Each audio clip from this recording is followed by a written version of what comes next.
Bonjour à tous et bienvenue. Donc, pour ceux qui ne me connaissent pas, je suis Loïs Moulas, le directeur général de l'Observatoire de l'immobilier durable, OID. Aujourd'hui, nous sommes très heureux de vous accueillir. Avant toute chose, avant d'entrer dans le dur de cette conférence, au nom de toute l'équipe permanente et du conseil d'administration du bureau, nous souhaitions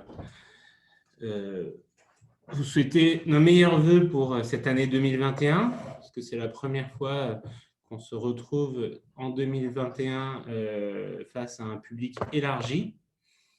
Voilà. Aujourd'hui, nous allons traiter des trajectoires énergétiques dans un contexte réglementaire et normatif qui est resté très dynamique malgré le contexte en 2020 et qui va continuer à l'être en 2021, comme on vous le présentera plus tard. Avant d'entrer dans le vif du sujet, on souhaitait quand même profiter de cette occasion pour faire un petit rappel. Voilà, aujourd'hui, on parle d'efficacité énergétique des bâtiments. Il faut savoir que cette thématique, qui est une des thématiques phares de ce qu'on appelle l'ISR pour certains, l'ESG, la RSE pour d'autres, cette thématique phare qui est l'efficacité énergétique, elle a été à l'origine de la création de l'association en 2012, puisque la motivation originelle de la création de cette organisation, c'était de pouvoir mettre en commun des données anonymes de façon annuelle pour produire un baromètre qui permette d'apporter de la transparence sur les consommations énergétiques réelles des bâtiments tertiaires. Donc, comme vous le savez, entre-temps, l'association s'est bien diversifiée dans ses activités, mais il faut toujours revenir aux origines pour savoir d'où on vient. Et si nous avions souhaité faire ce travail-là, c'était dans un contexte où on manquait de visibilité sur les consommations réelles des bâtiments, tertiaires notamment, et aussi pour pouvoir contribuer de façon constructive et indépendante à la fabrique de la loi, de la réglementation et des normes. Donc, je pense que le pari est gagné, puisqu'aujourd'hui, en fait, tous ces travaux que nous avons menés depuis maintenant 9 ans nous permettent d'être force de proposition dans différents dispositifs sur lesquels Sabine reviendra pendant cette e-conférence. Je pense notamment au décret tertiaire, mais aussi la fiabilisation des diagnostics de performance énergétique, la taxonomie verte européenne ou encore la réglementation environnementale pour les bâtiments neufs. Ces chiffres entrent dans le domaine du public. Ils sont présents dans un baromètre qui sera rendu public et ils sont aussi disponibles sur notre centre de ressources Taloen. Donc, si vous avez des questions, n'hésitez pas à les poser pendant la conférence. On essaiera d'y répondre et si nous n'avons pas le temps, vous pouvez tout à fait vous adresser directement à l'association. Donc, pour revenir sur l'OID, sachez que nous poursuivons notre chemin puisque nous avons continué à intensifier notre activité cette année. En quelques chiffres, aujourd'hui, l'OID, c'est une équipe permanente de 8 personnes. On compte environ 70 membres qui sont aussi bien des experts que des entreprises privées, surtout des entreprises privées représentant la maîtrise d'ouvrage, des différents maillons de la chaîne de valeur de l'immobilier et du bâtiment. Et malgré le contexte, en 2020, nous avons continué à produire un certain nombre d'études, de veilles, d'outils.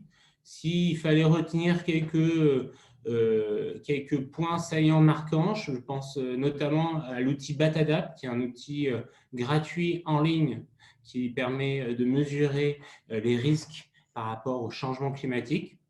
Je pense aussi à la production du MOOC Biodiversité et bâtiments et qui a rencontré un franc succès auquel vous pouvez participer en vous inscrivant sur la plateforme Bâtiment Durable du plan Bâtiment Durable et de l'ADEME.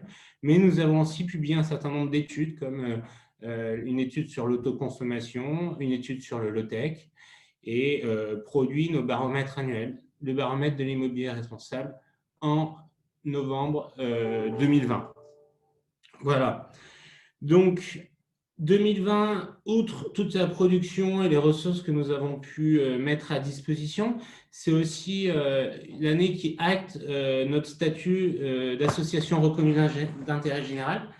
Déjà, en premier lieu, pour nous, c'est un grand facteur de satisfaction. C'est une reconnaissance sur tout l'engagement qu'on a pu prouver depuis des années. Et aussi, c'est une manière, on ne va pas se le cacher, de disposer de plus de ressources financières sans que ça représente un coût supplémentaire pour nos membres, voire ça représente un coût encore moindre pour nos membres. Et ça nous permet donc d'accélérer plus en avant dans notre action. Notre objet étant d'accélérer la transition environnementale et sociétale dans le monde du bâtiment et, comme vous le verrez, plus seulement du bâtiment tertiaire, mais aussi des bâtiments résidentiels. Et petit à petit, nous commençons aussi à nous intéresser aux problématiques hors France, en Europe, dans un premier temps. Voilà, 2021 ne sera pas en reste. L'actualité réglementaire va être chargée, que ce soit sur l'efficacité énergétique, la finance responsable, le climat. Vous en êtes sans doute rendu compte. Nous allons continuer à faire évoluer les outils qu'on a déjà mis à disposition. On travaille d'ailleurs actuellement sur un observatoire du label ISR pour les fonds immobiliers avec l'ASPIM et Novetic. Je n'en dis pas plus. Tout ce programme 2021 est en cours de finalisation et il sera présenté bientôt lors de l'Assemblée générale des membres de l'association qui aura lieu début mars. On va donc revenir sur le baromètre de la performance énergétique qui va être présenté par Sabine Brunel, qui est responsable d'un de nos 3 programmes, le programme Bâtiment décarboné, les 2 autres étant le programme Gouvernance et Société et le programme Territoire résilient. Donc, dans le programme Bâtiment décarboné, on retrouve tous les sujets d'efficacité énergétique, non pas seulement le baromètre de la performance énergétique, mais aussi le travail qu'on réalise actuellement sur l'Observatoire national des contrats de performance énergétique, le baromètre spécifique que nous réalisons pour Paris La Défense et tout le travail que nous réalisons en exploitant ces données pour essayer d'apporter un certain regard et un certain recul sur les différents dispositifs en cours de rédaction dans les ministères ou au niveau de l'Union européenne. Je pense notamment à la publication que nous avons réalisée sur la taxonomie verte européenne, où nous avons mis en exergue les critères qui étaient en train d'être définis au niveau de l'Europe pour définir un actif, un bâtiment vert, par rapport à la situation réelle de performance énergétique des bâtiments en France. Voilà. La conférence va donc se dérouler en 3 temps. Dans un premier temps, Sabine va vous présenter les résultats du baromètre de la performance énergétique avec l'actualité réglementaire. Nous avons demandé à 2 professionnels qui représentent un utilisateur RTE et une société de gestion de portefeuille de fonds immobiliers Primonial Reim d'intervenir pour nous expliquer comment, dans ce contexte réglementaire, surtout marqué par la mise en application des dispositifs éco-énergie tertiaire, eh bien, ils font évoluer leur stratégie, comment est-ce que ça accélère la prise en compte des questions environnementales au sein de leurs organisations. Et enfin, Sabine reprendra la main pour faire un point d'étape sur le développement de la plateforme Opéra, qui, comme vous le savez, sera l'outil qui servira à suivre la bonne application du dispositif éco-énergie tertiaire, anciennement intitulé décret tertiaire. Je vous remercie pour votre attention. J'espère que je n'ai pas été trop long et que je n'ai oublié personne. En tout cas, je vous souhaite une bonne conférence et à toi la parole, Sabine. Bonne journée et bonne conférence. Merci Loïs et bonjour à tous. Alors du coup, effectivement, je vais revenir, comme Loïs vous l'a présenté, sur les résultats de l'édition 2020 du baromètre. Alors cette édition est la 9e édition de ce baromètre de performance énergétique et environnementale des bâtiments. Et donc pour revenir simplement sur le processus de collecte et d'élaboration de cette publication, comme vous le voyez, chaque année, notre méthodologie tout au long de ce processus est auditée par un organisme tiers indépendant. Par ailleurs, les contributeurs reçoivent à l'issue de la publication un rapport de benchmark qui leur permet de se situer par rapport à l'échantillon que nous analysons. Et puis, ils ont également accès sur notre centre de ressources Taloen à une fonctionnalité API qui leur permet d'avoir accès à des indicateurs calculés suivant un certain nombre de filtres qu'ils peuvent choisir directement sur Taloen. Par exemple, on peut regarder les bâtiments haussmanniens spécifiquement, les surfaces de plus de 1000 m² spécifiquement, et ainsi de suite. Donc, ce qui permet de voir un petit peu les variations sur les indicateurs de ces différents critères. Et le processus se relance d'année en année, donc depuis 9 ans. Alors, cette année, nous avons eu 28 contributeurs et notre base de données s'élève désormais à 49,5 millions de mètres carrés, donc en augmentation de 18% par rapport à 2019, et comprend 20 300 bâtiments. Donc, ces 20 300 bâtiments et ces 49,5 millions de mètres carrés couvrent toute classe d'actifs, donc que ce soit du bureau, de la logistique, des actifs résidentiels, des centres commerciaux et ainsi de suite. Une précision quand même à vous apporter sur la méthodologie de calcul. Tous nos indicateurs, donc tout ce que vous allez voir par la suite, sont calculés en triennal, c'est-à-dire à partir de données collectées sur 3 années successives. Donc, ce que nous vous présentons aujourd'hui correspond à la collecte 2020, c'est-à-dire des données qui concernent les années 2017, 2018 et 2019.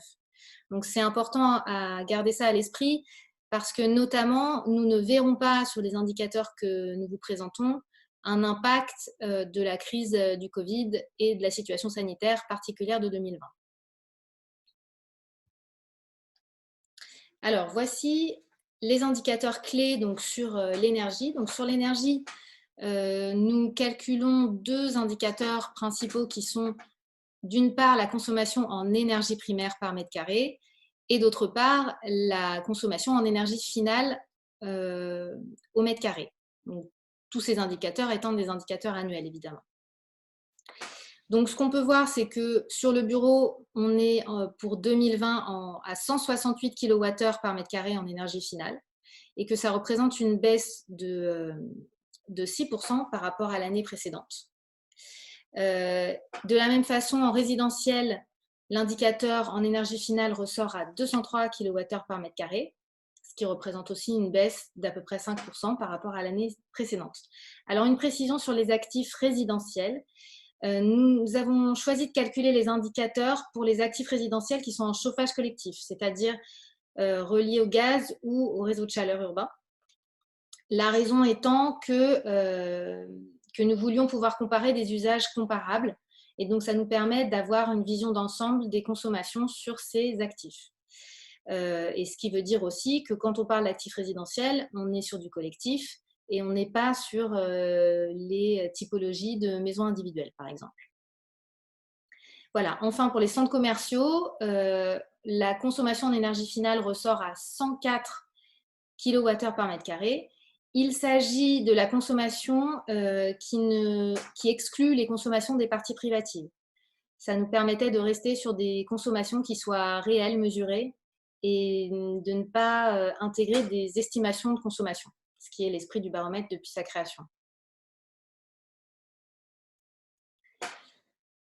Alors, les grandes catégories d'indicateurs que nous produisons concernent également le carbone, c'est-à-dire le montant d'émissions de gaz à effet de serre. Donc, cet indicateur est calculé en kilos de CO2, d'équivalent CO2 par mètre carré, toujours un indicateur annuel. Donc ici, les variations paraissent très importantes parce qu'on est sur des montants relativement faibles en unités. Donc, je dirais que ce qu'il faut retenir, c'est que les bureaux continuent à émettre de moins en moins de carbone d'année en année. Donc, on est vraiment sur une tendance, pour le coup, sur plusieurs années de diminution. Donc, cette année, 4% de diminution pour les émissions de GES. Voilà, et encore une fois, je le répète ici, ces réductions ne tiennent absolument pas compte de la situation particulière de 2020 et de l'impact du confinement et de la crise sanitaire en général. Voilà, sachant que pour les bureaux, on produit également 2 indicateurs complémentaires sur les déchets et l'eau, donc que vous voyez apparaître également.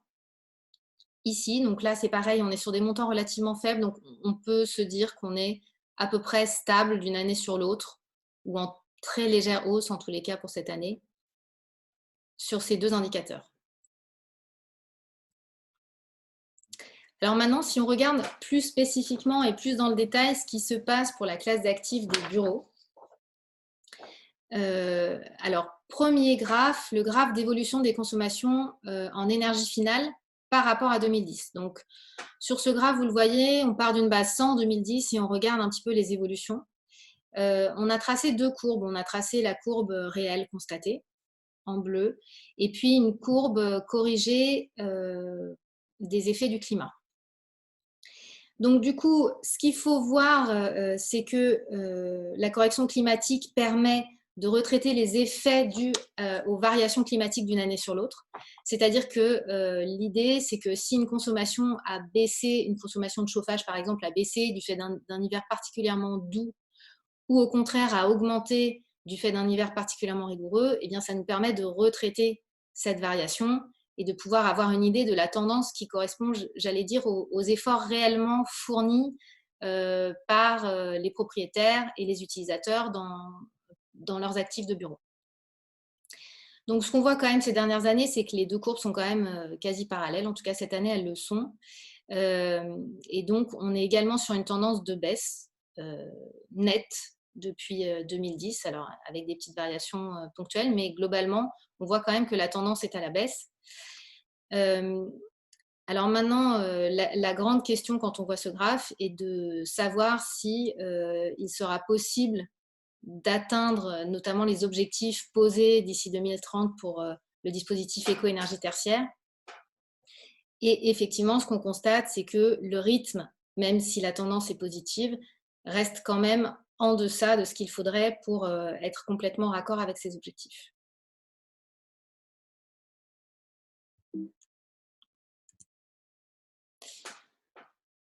Alors, sur les évolutions des émissions de gaz à effet de serre cette fois-ci, donc là, on a produit deux graphes différents.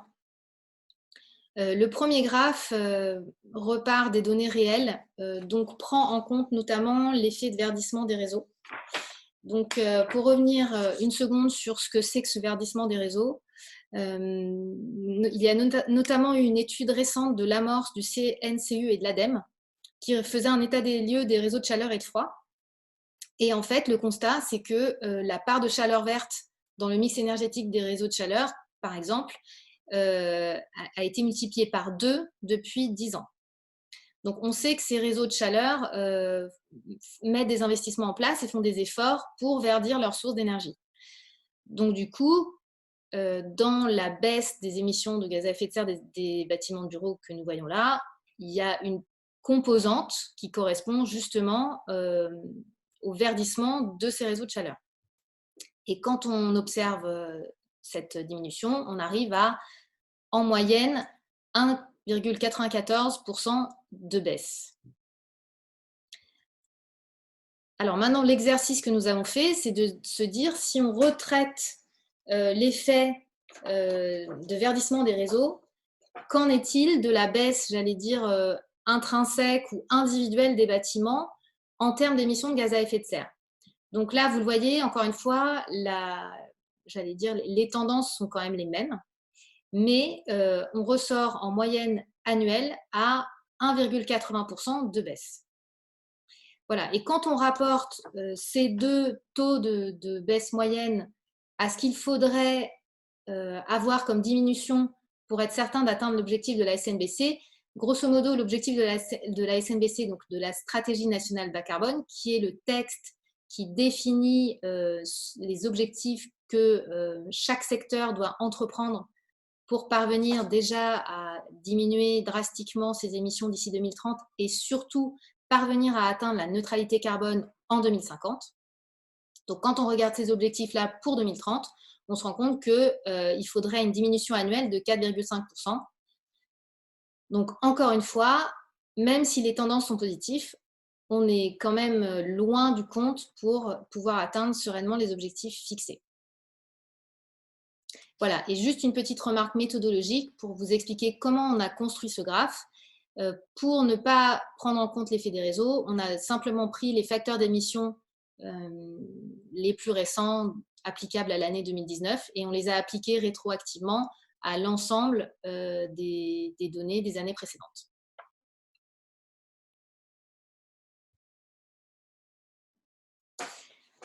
Alors maintenant, quand on reprend la distribution de la consommation de bureaux par tranche de consommation énergétique réelle en énergie finale. Alors l'objet de ce graphe, et ce qui est intéressant, c'est de regarder comment les bureaux se situent, notamment par rapport aux seuils de valeur absolue qui ont été publiés dans le cadre du dispositif éco-énergie tertiaire. Alors j'y reviendrai plus dans le détail après, mais simplement un mot. Donc il y a eu un arrêté modificatif publié début janvier et daté de novembre qui fixait pour le bureau, alors là je vous ai mis un seuil à 107 que je vais vous expliciter, mais qui fixait, on va dire, une fourchette de valeur pour le bureau. Et en fait, l'idée, c'était de regarder comment se situeraient les différents mètres carrés que nous avons en base par rapport à ce seuil. Alors, un petit mot sur pourquoi on a mis 107 kWh comme seuil, parce que dans l'arrêté modificatif, ce qu'on a, c'est en fait des tables de valeur de seuil. Alors, ce seuil correspond à un actif situé à une altitude inférieure à 400 mètres carrés, ce qui est le cas d'ailleurs de l'ensemble de l'Île-de-France, donc ça pourrait correspondre à un actif francilien, et situé en zone climatique H1. Donc, dans l'arrêté, on scinde la France en zones géographiques, et pour simplifier, la zone géographique H1 correspond à l'Est et le Nord. Donc, encore une fois, en Île-de-France, on est situé en zone géographique H1. Donc, ce seuil de 107 serait un seuil qui s'appliquerait pour du bureau standard sur un actif francilien de base.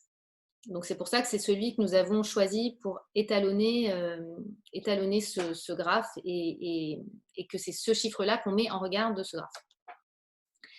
Donc, maintenant, si on schématise, ce qu'on observe en regardant ce graphe, c'est qu'on a à peu près 1/5 de l'échantillon, un peu moins de 20%, qui est déjà conforme au seuil en valeur absolue posé par le décret tertiaire, le dispositif éco-énergie tertiaire.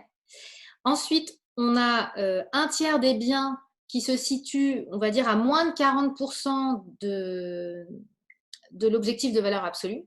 Donc, pour cela, quelque part, se mettre dans les clous de la valeur relative de moins 40% à horizon 2030, qui est l'autre façon de calculer pour le dispositif, devrait leur permettre, en tout cas, d'atteindre cette valeur absolue également. Et puis, on a environ une moitié de l'échantillon pour qui l'objectif en valeur relative sera atteint plus rapidement que l'objectif en valeur absolue. C'est-à-dire qu'ils sont au-delà de 40% de plus que le seuil en valeur absolue pour les bureaux.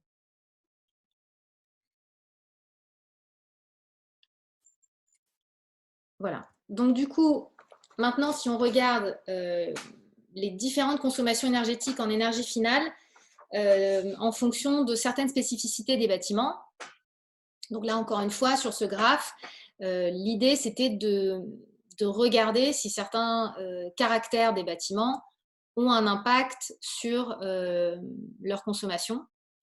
Alors, sans surprise, vous voyez que les bureaux climatisés, évidemment, consomment plus que notre moyenne standard sur les bureaux, puisqu'ils ressortent à 198 kWh par mètre carré en énergie finale, là où notre indicateur standard ressort à 168 kWh par mètre carré.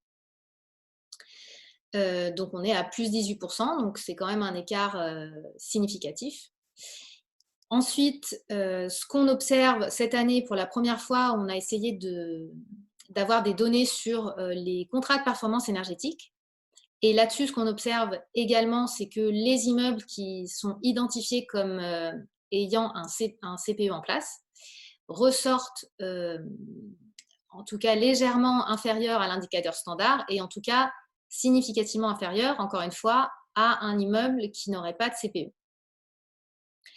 Donc ça, c'est un enseignement intéressant parce que les contrats de performance énergétique, ce sont l'un des moyens de mobiliser, que ce soit sur la partie travaux, sur la partie optimisation ou même sur la partie usage, en mobilisant les utilisateurs.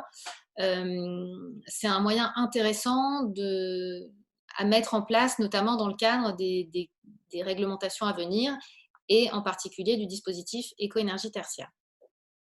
Et puis le dernier critère que nous avons testé, c'est celui de l'année de construction des bâtiments. Et là, c'est intéressant de noter que à partir de l'année 2008, donc de la section construite après 2008, on a vraiment un décroché en termes de consommation en énergie finale. Alors, ce décroché ne nous ramène pas à des seuils trop bas, mais malgré tout, il est significatif puisqu'on passe à 152, là où les bureaux construits avant 2008 étaient au-delà de 200 en moyenne sur notre échantillon.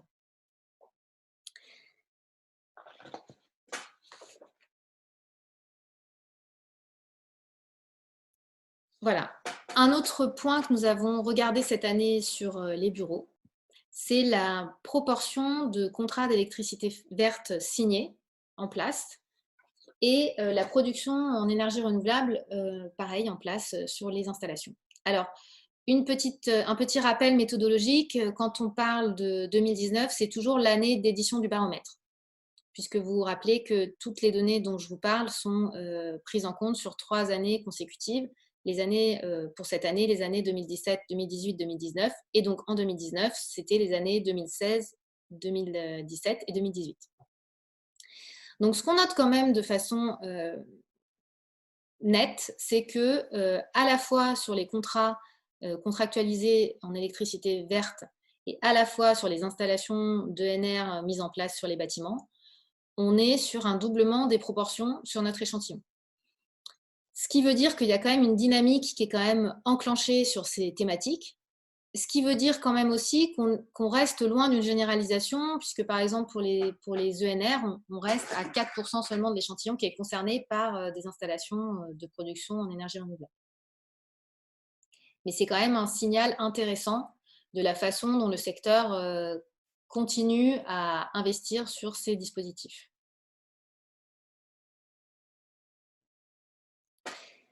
Voilà. Alors maintenant, on va passer au résidentiel.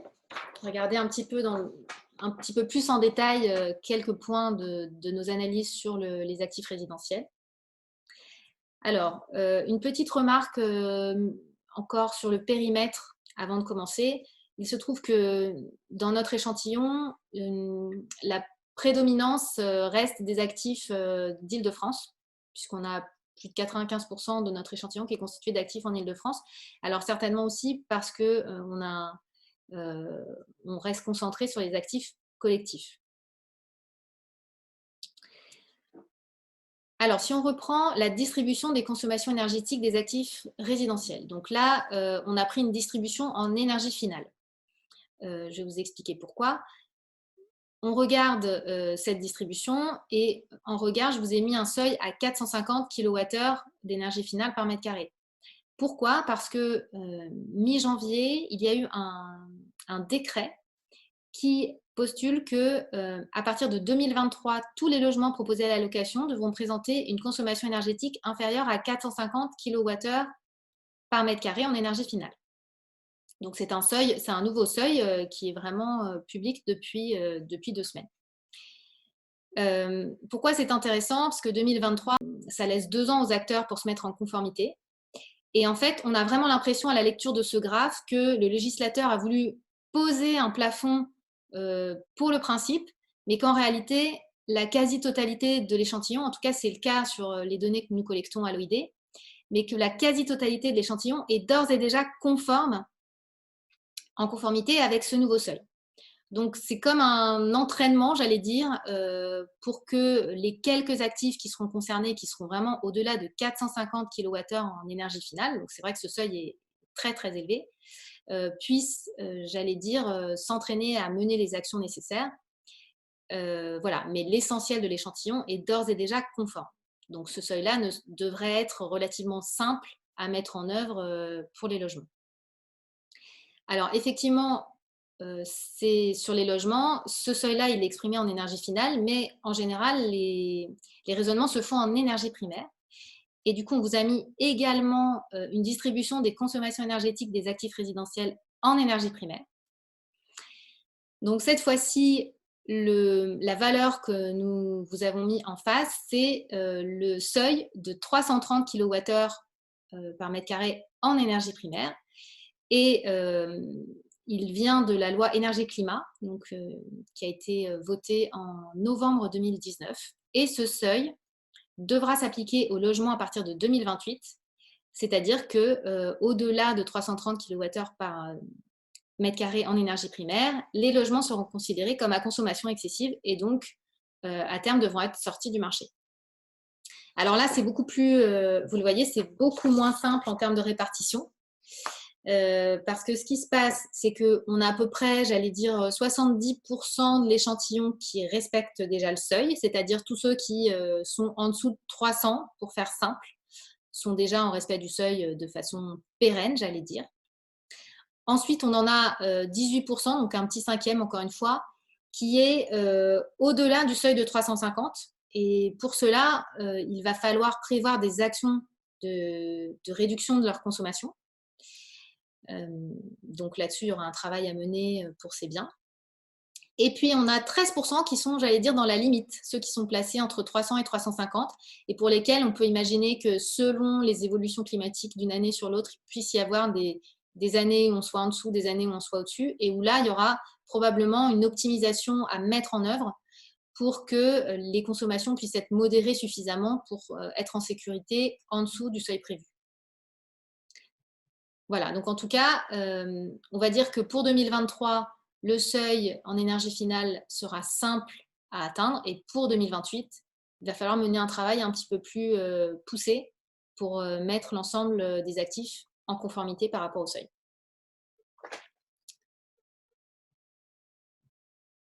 Voilà, donc je remercie encore une fois, nous remercions à l'OID l'ensemble des contributeurs de cette année.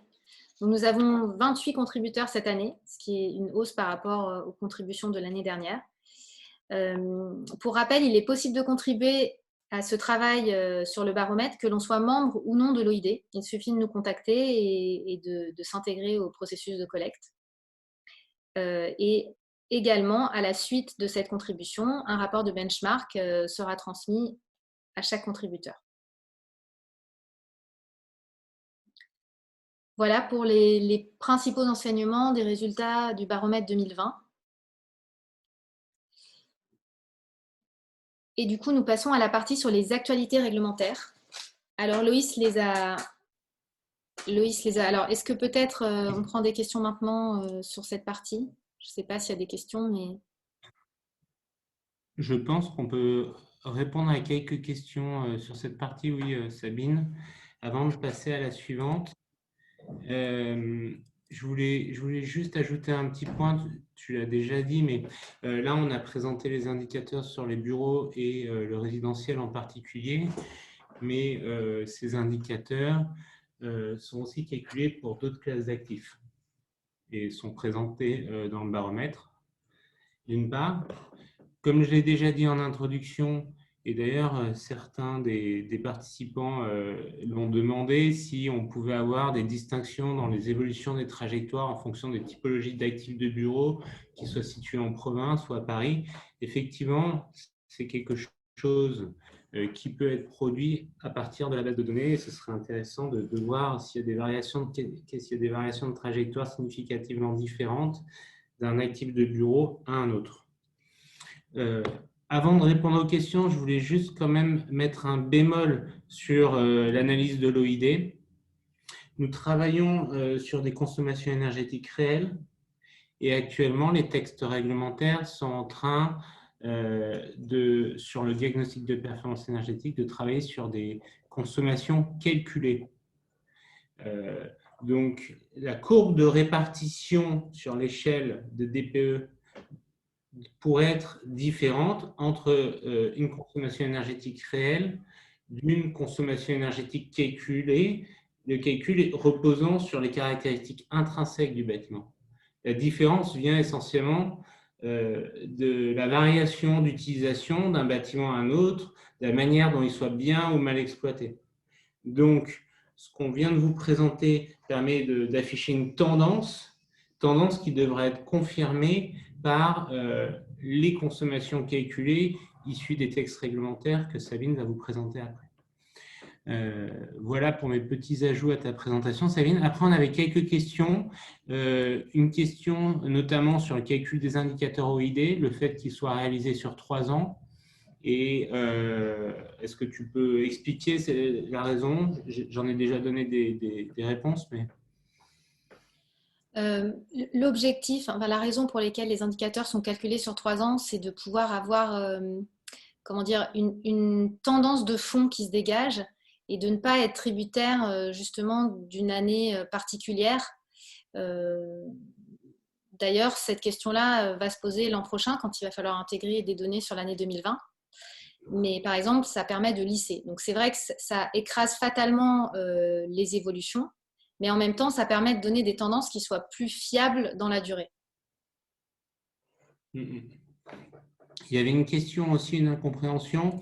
Je ne suis pas sûr d'avoir bien compris. Les bâtiments de bureaux franciliens seraient donc en général en dessous de 400 mètres carrés? Non, ce n'est pas le cas. Ah non, 400 mètres, pardon. 400 mètres d'altitude. En fait, les seuils sont donnés par altitude et par zone géographique. Donc, c'est bien l'altitude et c'est bien le fait d'être en dessous de 400 mètres d'altitude.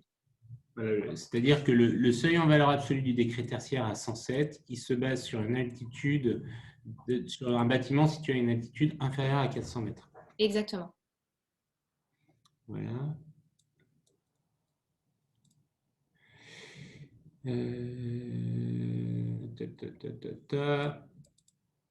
Le rapport de benchmark aux contributeurs sera envoyé dans le courant du mois de février, plutôt à la fin du mois de février. Est-ce que tu peux fournir quelques éléments sur les bâtiments commerciaux, Sabine? Ou ce sera… Alors, encore une fois, comme l'a dit Loïs, c'est vrai qu'on a plus d'informations détaillées dans le baromètre. Donc, nous, on a choisi de faire des focus sur cette présentation, sur effectivement le bureau et puis le résidentiel. Donc, le résidentiel, les indicateurs existent depuis l'année dernière et on trouvait ça intéressant d'un petit peu plus creuser cette année. Mais il y aura plus de données dans la publication. La baisse d'émissions de 1,94% des réseaux, c'est par an? Oui, c'est une baisse annuelle en moyenne sur les années présentées. Okay. Les indicateurs résidentiels incluent-ils les usages liés à l'eau chaude sanitaire collective ou individuelle?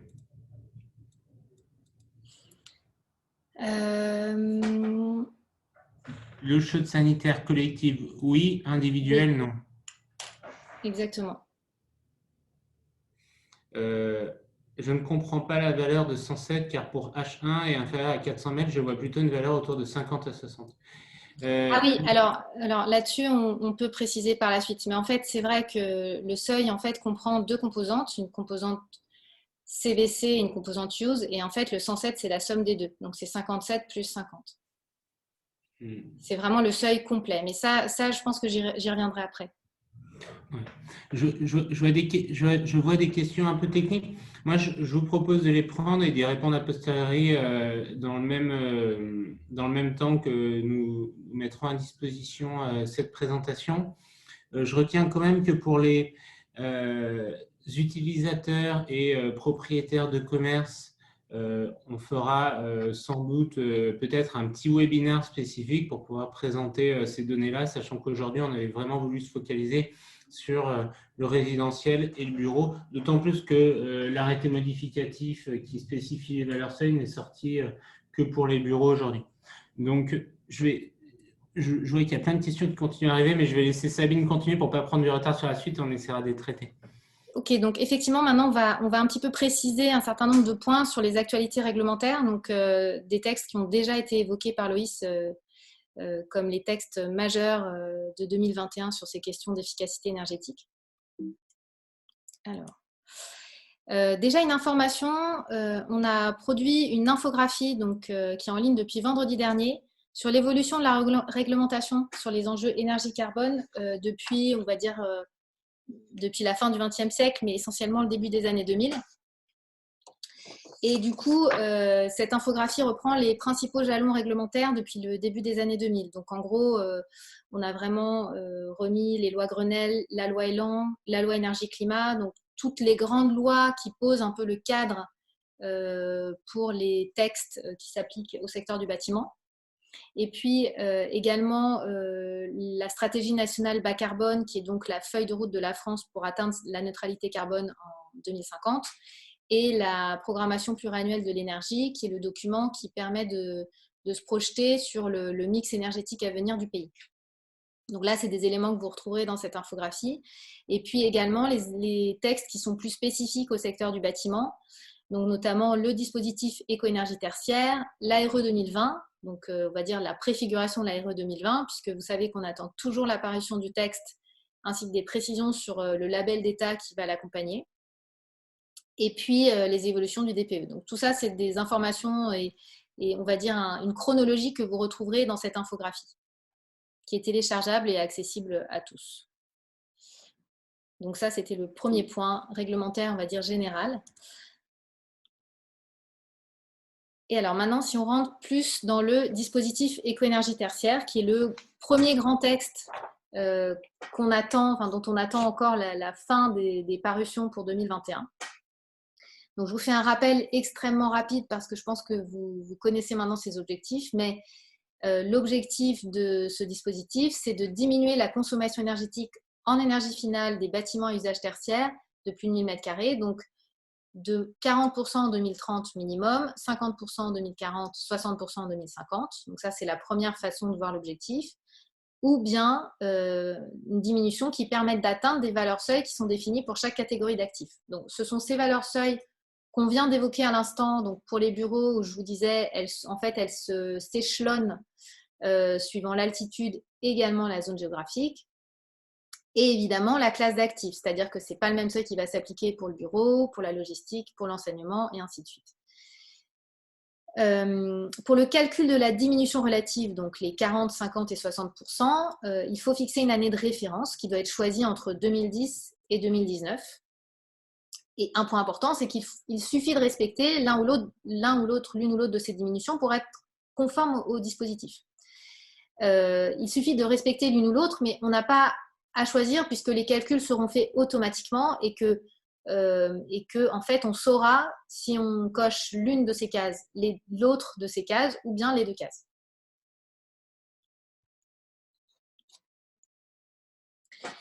Voilà, alors l'enjeu du dispositif, du décret et de ses arrêtés d'application, vous avez dû le suivre tout comme nous, c'est un petit peu son calendrier de mise en œuvre. Donc tout commence en novembre 2018 avec la parution de la loi Élan, qui pose vraiment le principe général de cette diminution énergétique. Ensuite, le décret tertiaire en tant que tel est publié en juillet 2019. Et puis, presque un an plus tard, en avril 2020, on a un premier arrêté méthode qui, lui, vient vraiment poser la méthodologie, les principes de calcul pour pouvoir pour pouvoir mettre en œuvre le décret. Et cet arrêté méthode a été modifié par un arrêté dit arrêté modificatif, donc, qui est paru en janvier 2021, le 17 si ma mémoire est bonne, et qui du coup fixe un certain nombre notamment de valeurs seuils. C'est la première fois que des valeurs seuils ont été publiées, donc là en janvier. Les valeurs qui ont été publiées concernent, on y reviendra plus tard, les bureaux, l'enseignement et la logistique. Donc, ce que ça veut dire en filigrane, c'est qu'on attend encore la publication de 2 autres arrêtés seuils pour pouvoir avoir les valeurs absolues qui seront applicables pour les autres classes d'actifs, donc l'hôtellerie, les commerces et ainsi de suite. Et ça, normalement, c'est le premier trimestre 2021. Et puis, on attend également la publication d'un arrêté spécifique pour les territoires d'outre-mer. Donc, tout ça, d'après le calendrier que nous avons en tête, le calendrier officiel, j'allais dire, on est à peu près au premier trimestre 2021. Et puis, au 30 septembre 2021, on a cette fameuse première remontée de données sur Opera. Donc, c'est vraiment la date officielle qu'on a en tête et qui est inscrite dans l'arrêté modificatif. Et puis, un an plus tard, donc le 30 septembre 2022, c'est la date limite pour fixer l'année de référence sur Opera. Alors, cette fixation d'année de référence, elle est importante. D'une part, elle ne pourra pas être modifiable ensuite. Et d'autre part, elle permet vraiment d'avoir le point de départ pour calculer l'ensemble des diminutions relatives des objectifs du décret. Voilà. Alors maintenant, pour revenir un peu plus en détail sur l'arrêté modificatif du 24 novembre, qui a été publié en janvier, mais daté du 24 novembre. Donc, encore une fois, les valeurs absolues concernent les actifs de bureau, les locaux d'enseignement et les actifs de logistique. Donc là, je vous avais fait un tableau récapitulatif qui vient donner des fourchettes. Cette fois-ci, j'ai raisonné en fourchettes puisque je suis rentrée un peu plus dans le détail. Pour des altitudes toujours inférieures à 1200 mètres et exprimées en kilowattheures par mètre carré. Donc, ce qui est important aussi de se rappeler, c'est que ces valeurs absolues comprennent en général une composante CVC et une composante dite use.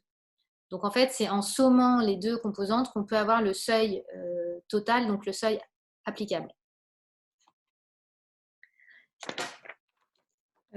Voilà.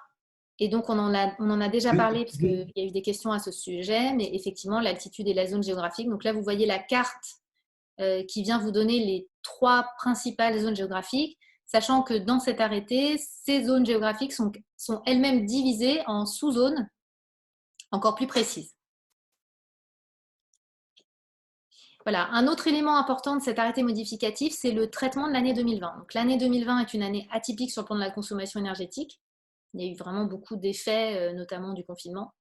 Et donc, il a été acté que cette année ne sera pas prise en compte dans le calcul des trajectoires ou la notation qui vient valider que l'actif est en bonne voie pour atteindre les objectifs du décret.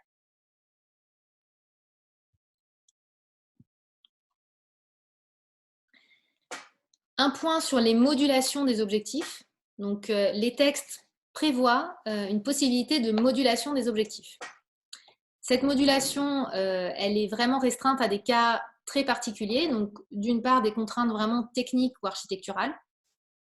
Et d'autre part, on va dire des contraintes financières qui se traduisent par un temps de retour brut sur investissement excessif. Donc, il y a des années de retour qui sont prévues par type de travaux.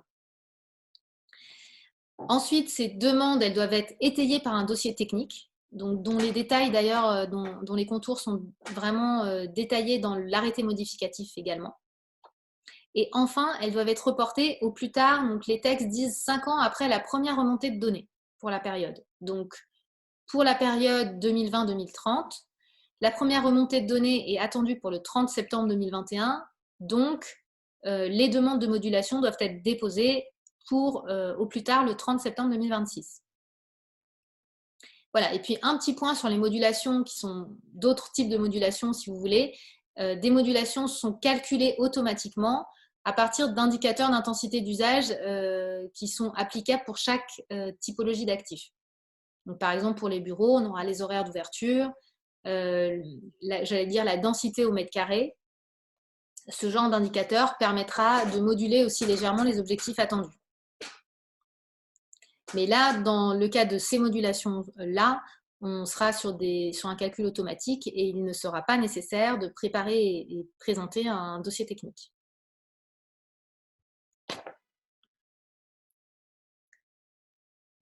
Alors, maintenant, si l'on parle du DPE, donc le diagnostic de performance énergétique, on a eu quelques parutions de décrets récentes, donc à la fois juste avant les vacances et en janvier. Donc, tous ces décrets s'inscrivent dans un processus qui est celui de la fiabilisation du DPE.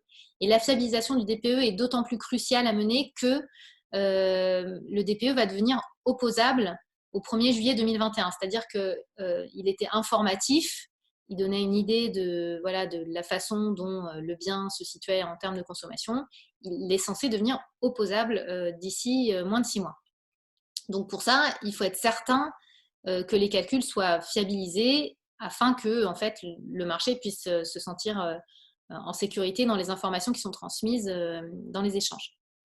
Du coup, il y a eu 2 décrets qui venaient préciser donc, les consommations d'énergie dans les annonces et puis la durée de validité de ces diagnostics, en tout cas pour la période de transition. Et puis un décret en date du 11 janvier, donc on en a déjà parlé puisque c'est celui que je vous ai présenté pour la distribution des logements, qui venait fixer un nouveau seuil. Donc c'est le premier seuil en énergie finale dans le cadre du DPE qui apparaît, ce fameux seuil de 450 kWh par mètre carré. Et qui sera donc applicable finalement dans peu de temps, puisqu'il doit être applicable à partir de 2023.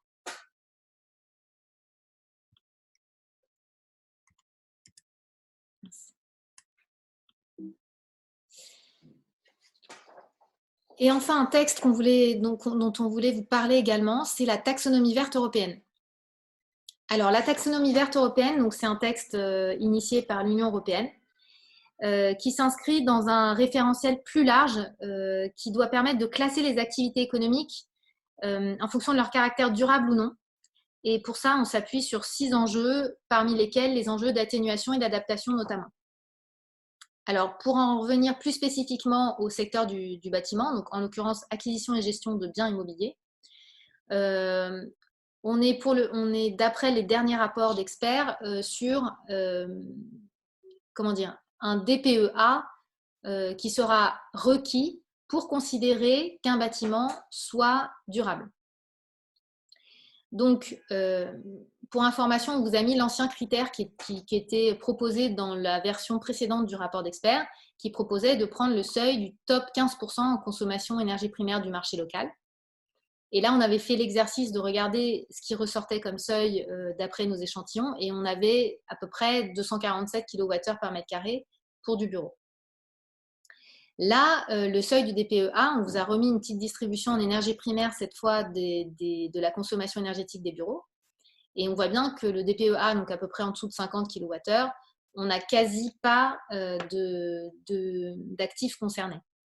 Ce qui veut dire que ce seuil est extrêmement ambitieux et sera extrêmement sélectif dans la proportion d'actifs qui arriveront à décrocher le sésame, mais à la fois qu'il y aura une dynamique peut-être entravée du fait que ça concerne un aussi faible nombre de biens. Voilà, et sachant que ce dispositif n'est pas du tout un dispositif contraignant, mais c'est vraiment un dispositif pour pouvoir se qualifier comme bâtiment durable.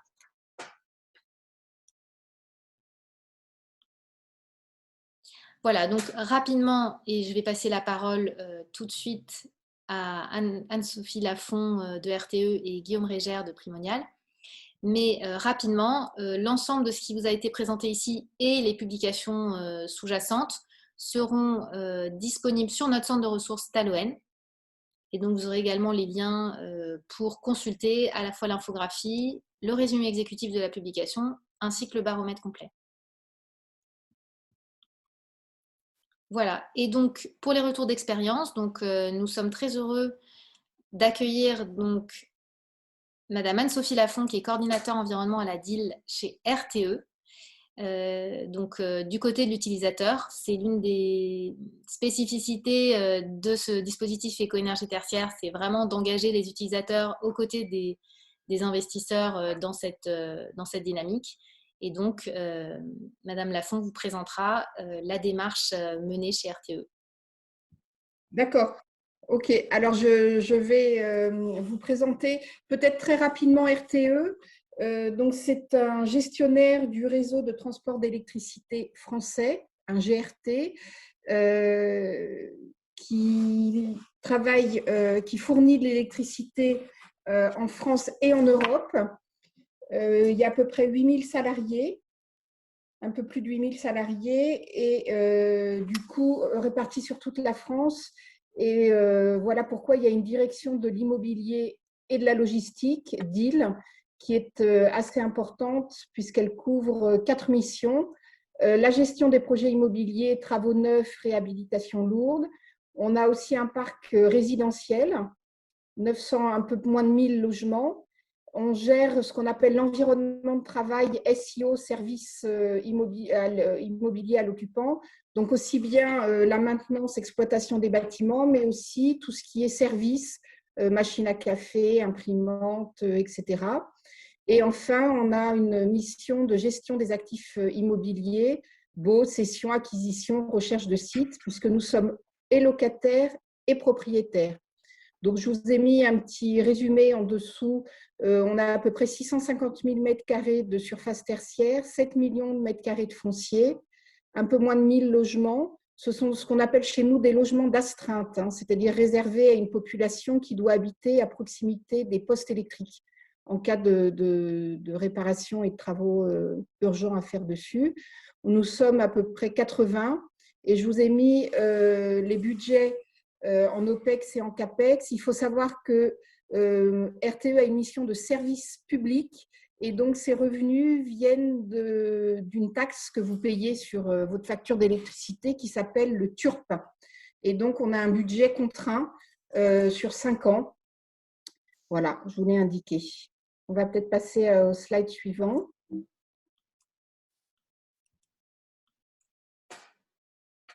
Voilà, on est répartis donc sur toute la France. Donc, très rapidement, nous avons 7 régions assez classiques, hein, nord, sud, ouest, est et sud-est, sud-ouest, plus une région, ce qu'on appelle spécifique, une agence pour notre siège national qui se situe à La Défense, qui s'appelle Window. Pourquoi est-ce qu'on a créé une région sur Window? Parce que c'est un bâtiment, mais ça représente 10% de notre patrimoine. Donc, c'est assez lourd pour nous à gérer. On peut passer à la slide suivante. Voilà, je vous ai présenté notre patrimoine, donc 650 000 m², 189 sites, 708 bâtiments. On les répartit en 4 catégories. Le siège national de Window, ce qu'on appelle les sièges régionaux dans nos 7 régions, c'est-à-dire là où on trouve les métiers, mais aussi toutes les directions transverses, juridiques, comptabilité, etc. Et ensuite, là, on rentre dans le dur, c'est-à-dire dans le cœur de métier de RTE. Nous avons ce qu'on appelle les GMR, groupements maintenance réseau. Donc, c'est les structures qui entretiennent les pylônes et les postes électriques. Et ensuite, nous avons les groupements de postes et antennes. Donc ça, vous voyez sur la photo, je ne sais pas si c'est assez net, c'est un petit bâtiment en verre qui est entouré, qui est à proximité immédiate des postes électriques. Donc, c'est vraiment le cœur de métier de RTE. Donc, il y a la partie industrielle qui sont les postes et la partie, ce qu'on appelle chez nous, tertiaire, qui sont les bâtiments de bureaux administratifs et de suivi de salles commandes, etc., des postes. Voilà. Donc, le déploiement du dispositif éco-énergie tertiaire à RTE, on l'a décliné, je pense, comme beaucoup d'entre vous, en plusieurs étapes. Déjà, la définition du périmètre et de l'année de référence. Donc, on a commencé au 4e trimestre 2020 et on va le terminer au 1er trimestre 2021 sur nos 8 régions. Pourquoi définition du périmètre? Vous voyez qu'on a beaucoup de locaux et surtout la spécificité de RTE, c'est d'avoir des activités très différentes. C'est-à-dire qu'on a des bureaux administratifs, bien évidemment, mais on a aussi des cabinets médicaux, puisqu'on a les médecins sécurité sociale sont chez nous, hein, on les a en interne. On a aussi de ce qu'on appelle des ateliers pour entretenir notre matériel. On a aussi ce qu'on appelle des magasins qui sont les lieux de stockage justement du matériel. Voilà, on a donc des garages évidemment puisqu'on a des poids lourds, des gros camions, parfois des stations-service, etc. Donc on a un périmètre qui est très compliqué, très disparate. Et pour définir 1000 m² de tertiaire, ça nous demande beaucoup de temps parce que qu'est-ce qu'on met dans le tertiaire, qu'est-ce qu'on enlève, nos surfaces ne sont pas toujours complètement bordées, on a beaucoup de locaux techniques annexés au bureau tertiaire, est-ce qu'il faut les prendre, pas les prendre, voilà, donc on a une grosse réflexion pour nous sur le périmètre qui est compliqué. Ensuite, l'étape 2, c'est la saisie évidemment des données sur la plateforme Opérate. Donc, on a jusqu'au 30 septembre 2021. Je ne vous cache pas que pour nous, c'est aussi un travail très dense, surtout que tous les arrêtés ne sont pas publiés. Donc, je ne sais pas si on arrivera à respecter cette date du 30 septembre. Et évidemment, l'étape 3 et l'étape 4, c'est l'établissement de la feuille de route et des préconisations. Courant 2020, mais il y a de fortes chances que ça dépasse sur 2022.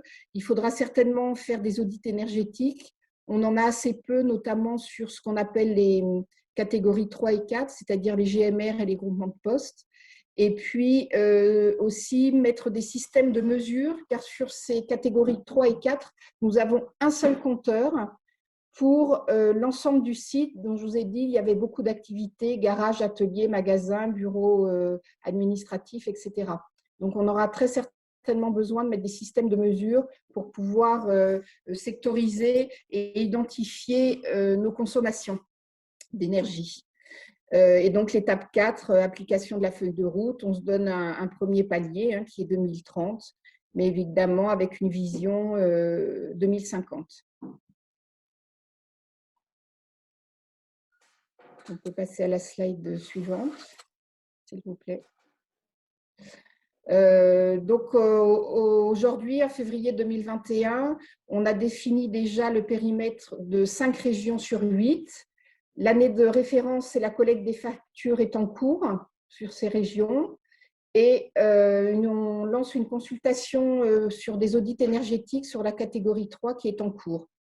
Les difficultés qu'on a rencontrées, donc, comme je vous l'ai expliqué, ce sont des sites compliqués avec de nombreux bâtiments puisqu'on en a à peu près 800, de multiples activités et usages à intégrer. Ce sont pour notamment les catégories 3 et 4 des sites qui sont anciens et mal configurés, avec peu de possibilités, à part les travaux, de baisse des consommations finales, d'énergie finale. Donc, comme je vous l'ai dit également, on a un seul compteur et pas de mesure ni par activité ni par usage. Et puis, comme dans beaucoup de structures, on a 8 régions et des organisations et des gestions autonomes. Donc, c'est en termes de logistique plus compliqué à mettre en place pour nous.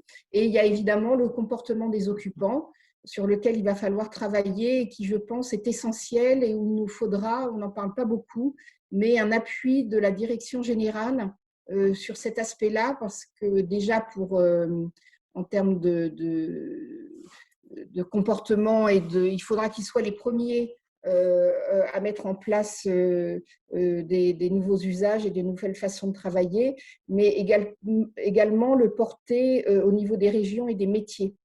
Sans l'implication de tous, je pense qu'il sera difficile de mettre en place ce décret parce va y avoir des changements de comportement importants, à mon avis.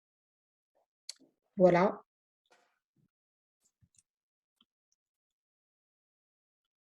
Je pense que j'ai terminé. Je ne sais pas si vous avez des questions. Je suis passée peut-être rapidement sur certains points. Donc, nous sommes utilisateurs, mais également propriétaires. Donc, on a la double casquette. Et pour le moment, alors vous pouvez peut-être réagir à cela, mais on n'a pas été très peu contacté par les propriétaires des immeubles que l'on a en tant que preneur. Donc, je ne sais pas si… donc, du coup, on ne s'est pas encore réparti les rôles, notamment sur la saisie des données opérates. Bon, c'est peut-être un peu tôt, mais voilà, je suis assez étonnée par le peu de réactivité des propriétaires bailleurs. Alors, je vois une année de référence par bâtiment. Oui, ça sera une année de référence par bâtiment, effectivement, en sachant que sur les sites où il y a plusieurs bâtiments, pour les catégories 3 et 4, comme on a un seul compteur, malheureusement, on n'aura qu'une seule année, mais pour les sièges régionaux où il peut y avoir plusieurs bâtiments, il y aura une année de référence par bâtiment, effectivement.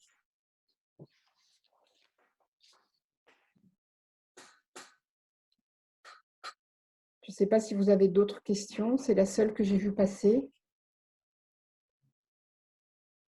Est-ce qu'il y a d'autres questions à poser sur ce premier retour d'expérience?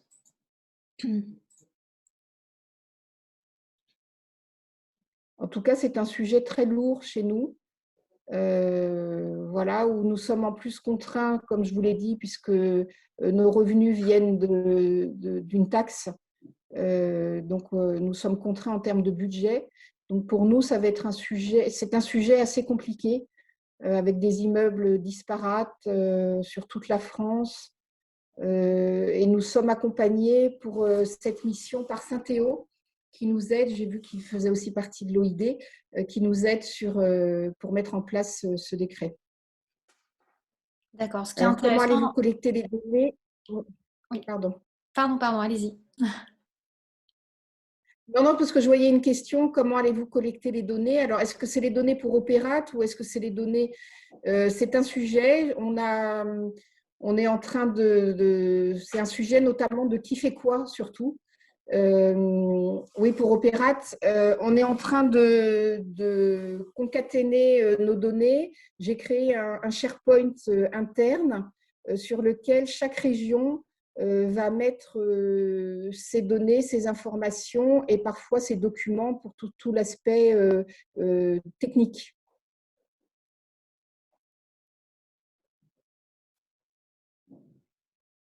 Alors, je ne sais pas s'il y a d'autres questions, mais en attendant, je trouve qu'un point intéressant, c'est la question de l'implication des occupants. Et c'est effectivement l'une des particularités de ce dispositif que de vraiment vouloir embarquer finalement tout le monde, les occupants, les propriétaires occupants ou les locataires. Et effectivement, le comportement des occupants est une des clés parce que le dispositif ne vise pas du tout uniquement des travaux d'amélioration de la performance ou de l'enveloppe, mais également toutes les actions de diminution des usages qui sont liés vraiment au comportement des occupants. Donc, c'est intéressant ce que vous dites sur… Pour moi, Oui, pour moi, c'est un point essentiel et c'est je ne vous l'ai pas écrit d'ailleurs, mais c'est le premier point sur lequel on va travailler, c'est le comportement. Et ensuite, on verra pour les travaux qu'on répartira sur les années suivantes. Mais à partir de 2022, on va vraiment essentiellement travailler sur le comportement. Et c'est des gestes très simples. Par exemple, très souvent, nos magasins sont chauffés. Est-ce que c'est nécessaire ? Les portes restent ouvertes, il suffit de les fermer. Sur les groupements de postes où il y a très peu d'activité, puisque les salariés ne passent pas tous les jours, il faudra mettre un chauffage qui s'allume ou à distance ou au moment où la personne arrive et s'éteint automatiquement quand il n'y a plus personne. Enfin voilà, il y a beaucoup de gestes à faire qui sont à mon avis assez simples, difficiles à faire passer parce qu'il faut changer ses habitudes, mais assez simples en tout cas à mettre en place. Et ça sera notre première action. D'accord. C'est d'autant plus intéressant quand on a un budget contraint, comme vous le précisiez. Voilà. Alors aussi, un point intéressant, c'est qu'évidemment, on fait des travaux sur nos sites. Le décret tertiaire et le dispositif économie bref, je me mélange, évidemment est pris en compte dans les travaux qu'on réalise. Mais il faut savoir que RTE aujourd'hui n'a pas le droit d'utiliser d'ENR et de photovoltaïque. Et donc ça, c'est un vrai souci parce que je ne vois pas comment on arrivera à cette baisse de consommation d'énergie si on n'utilise pas les ENR. Donc ça, c'est aussi un gros sujet sur lequel il faut qu'on travaille. Parce que là, il nous faut des autorisations administratives et gouvernementales pour pouvoir utiliser du photovoltaïque, par exemple. La géothermie, par exemple, aujourd'hui, est interdite. D'accord. Ah oui, c'est intéressant. Alors, je ne vois pas les questions parce que je suis en partage d'écran. Donc, Élise, si tu vois passer des questions, n'hésite pas à les relayer. Et sinon… Il y a une question, avez-vous pu collecter un historique de données suffisante pour élaborer vos stratégies ? Les données, c'est-à-dire les factures, essentiellement les consommations énergétiques, parce que les consommations il faut les factures. Je ne sais pas si c'est ça les données. Sur les immeubles dont sur les immeubles dont on est propriétaire, on a l'historique, sauf que techniquement, toutes nos données comptables avant 2020 ont été archivées et très compliquées à retrouver. Mais bon, ça, c'est un problème technique chez nous. Mais oui, normalement, on doit pouvoir retrouver au moins nos factures, donc nos consommations. Mais c'est effectivement un gros travail et on a une alternante avec nous qui nous aide là-dessus, qui nous appuie sur cette partie-là. Pourquoi les géothermies ? Les énergies renouvelables sont parce que c'est dans le décret de la création de RTE et notamment parce qu'en tant que gestionnaire de réseau, nous n'avons pas le droit de produire et de revendre de l'électricité, ce qui paraît normal d'ailleurs sur la revente, mais pas sur la production. puisque c'est pour ne pas rentrer en concurrence avec les producteurs et les fournisseurs d'électricité. Alors, la répartition location-propriété, on a essentiellement, pour à peu près 80%, nous sommes propriétaires de nos sites. Et les locations, c'est essentiellement le siège régional et le siège national, pardon, et les sièges régionaux, quelques-uns de nos sièges régionaux. Il faut savoir qu'on est propriétaire parce qu'on a des activités. Déjà, RTE est une activité vitale pour la France. Et nous avons des activités extrêmement sensibles et donc nous devons les protéger au maximum et pour cela, on préfère être propriétaire que locataire. Déjà pour la pérennité et puis également pour la protection des données et sûreté. Merci Anne-Sophie. Je pense qu'on va passer à la suite. Juste pour la petite digression, RTE contribue à la base de données de l'OID depuis 2013. Donc, si on peut vous aider à retrouver un historique, ce sera avec grand plaisir. Merci beaucoup. Oui, c'est possible. Non, on n'a pas de lien avec Enedis, surtout pas. On a une mission de service public, on n'a aucune relation avec Enedis et avec EDF, il faut le savoir, pour des problèmes de concurrence là aussi. Donc, on a des bonnes relations, c'est pas pour ça qu'on… Mais pour Enedis, on peut effectivement leur demander comme n'importe quel autre utilisateur, mais sûrement pas par rapport à nos relations capitalistiques. Merci Anne-Sophie Merci à vous. pour ce retour d'expérience. Donc, côté RTE, donc, il y a vraiment des problématiques particulières, mais ça montre toute la complexité de rentrer dans le concret pour l'application de ce dispositif éco-énergie tertiaire. Et donc, je passe la parole à Guillaume Régère, donc Head of Technical Asset Management chez Primonial Reim. Merci Sabine, bonjour à tous.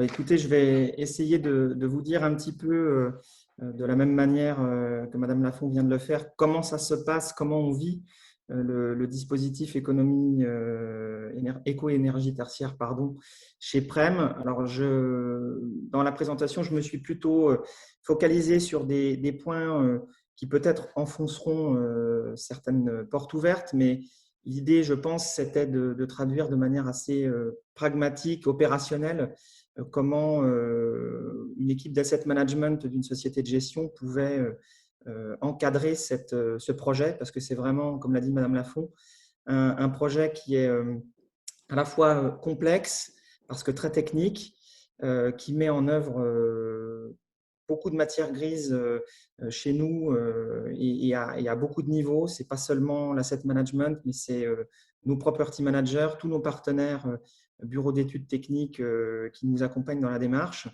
Et donc, pour commencer, plutôt que de vous parler de Primonial Reim, ce que je peux faire en 2 mots et en quelques chiffres, je voulais plutôt me focaliser sur la politique RSE de Primonial REIM.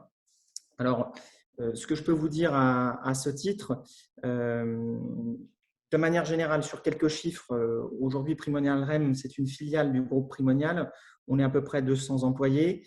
On gère 26 milliards d'euros d'actifs immobiliers. Ce qu'il faut avoir en tête, c'est que nous avons une gestion qui est, comme l'a dit Madame Lafont pour RTE, assez complexifiée par les différents usages que nous avons dans notre patrimoine. Nous avons une gestion bien évidemment tertiaire, mais nous sommes également très reconnus pour ce que nous appelons santé vie éducation, groupe d'actifs qui regroupe les EHPAD, les résidences services, qu'elles soient médicalisées ou non, les résidences étudiantes, les universités que l'on possède en mur bien sûr, les crèches, mais également des hôpitaux, des cliniques privées. Donc, c'est un secteur assez important chez nous. Bien évidemment, de manière plus classique, nous avons également une activité en retail et plus récemment en résidentiel et en hôtellerie. Pour faire simple, on gère à peu près toutes les typologies d'actifs, sauf la logistique. Alors, du coup, au-delà de ces chiffres, ce qui, je pense, était intéressant de vous dire ce matin, c'est un petit peu notre vision de l'immobilier dans le cadre de notre politique RSE qui m'amènera à vous parler du dispositif éco-énergie tertiaire. Alors, pour faire court, nous avons, en tout cas, il ne nous a pas échappé, comme sans doute à beaucoup d'autres, que nous avions des évolutions démographiques assez évidentes, une métropolisation très forte avec ces questions de construction de la ville sur la ville, et puis une évolution des modes de fonctionnement. Alors, cela, on le voit à deux titres, les modèles familiaux d'une part, mais aussi la manière dont, j'ai envie de dire, la société consomme aujourd'hui les mètres carrés à disposition. Et tout ça, ça nous fait dire qu'il faut que notre action veille à construire la ville différemment. Alors, on le regroupe en trois grandes catégories. D'une part, rendre des immeubles plus intelligents. Alors, quand on dit plus intelligent, ça peut être dans la collecte des données, ce sur quoi on reviendra dans le cadre du décret tertiaire, mais aussi en termes de fourniture de services à nos occupants. On peut aujourd'hui tous dire que la dynamique servicielle en tertiaire, mais pas que, est de plus en plus importante. Bien évidemment, on a un focus très fort sur l'hybridation des lieux de vie que nous proposons. Et ça, c'est vrai également pour toutes nos classes d'actifs. On a de plus en plus de multi-usages dans les surfaces que nous possédons et que nous mettons en location. Et puis, il y a une dynamique que j'ai envie de qualifier de plus large à l'échelle du territoire, où on voit bien que nos opérations doivent s'inclure dans un quartier, dans un cœur de ville, parfois sur certaines de nos opérations dans carrément une revitalisation de cœur de ville, au même titre que le ferait un aménageur. Et donc, on a aussi cette dynamique d'intégration de nos actifs dans la vie du quartier pour fournir au-delà des occupants des services et d'autres ambitions aux habitants qui finalement peuvent aussi vivre certains de nos immeubles au travers des cockritels qui sont disposés en rez-de-chaussée ou parfois même dans le cadre de dynamiques ERP qui peuvent, en tant qu'habitants du quartier, rentrer dans nos immeubles et profiter de certains services. Alors, pour poursuivre sur la politique RSE, elle a été promulguée assez récemment après une réflexion qui, j'ai envie de dire, émane de la définition que l'on a eue depuis fin 2018, début 2019, de notre stratégie ISR, comme on l'appelait au sens large. Elle a donc 4 piliers. Time4, le nom l'indique. On a un volet évidemment environnemental très fort qu'on a intitulé Planète durable. On a un volet humain et celui-là, je m'appesantirai un tout petit peu dessus parce que j'ai presque envie de dire que c'est le pilier intrinsèque au fonctionnement de Primonial REIM. Je l'ai dit, nous sommes un acteur plus que reconnu dans le domaine de la santé, vie, éducation. On est le premier propriétaire investisseur sur ces dynamiques. Et clairement, le fait même pour nous d'investir dans ce genre d'actifs qui a une dynamique à impact de fait, puisque ce sont des immeubles qui vont permettre de traiter les dynamiques de santé de la population, de gérer les plus jeunes quand on parle de crèche, ou bien évidemment de gérer la fin de vie de nos aînés quand nous parlons d'EHPAD, par exemple. Bien évidemment, ça entre dans une dynamique sociétale qui donc est le deuxième critère de l'ESG. Et ça, c'est effectivement quelque chose d'intrinsèque et de complètement intégré à notre structure avant même que l'on envisage les dynamiques de décret tertiaire ou autres réglementations sur lesquelles on pourra revenir. La ville inclusive, je l'ai dit, on essaye de plus en plus de développer des projets qui s'intègrent dans le quartier, qui pensent mixité opérationnelle, qui pensent mixité des usages, qui développent des services qui peuvent être partagés. Alors, on a beaucoup de thématiques. Ça peut être sur l'énergie, effectivement, avec de la production qui permet ensuite d'alimenter des vocations résidentielles, alors que la production peut être tertiaire dans la journée. Ça peut être des dynamiques de partage sur des parkings, par exemple, ou sur d'autres éléments programmatiques de nos actifs. Mais en tout cas, voilà, cette volonté que l'on a de produire des projets qui sont beaucoup plus inclusifs. Et puis, une thématique assez particulière chez nous, qui est celle du résidentiel, où effectivement, au-delà du simple résidentiel, on essaye d'avancer dans des dynamiques de logement social intermédiaire. Et ça, c'est quelque chose de très important dans cette poche de notre activité. Bien sûr, comme beaucoup de sociétés, on a une activité de mécénat depuis longtemps et ça fait partie de la dynamique RSE.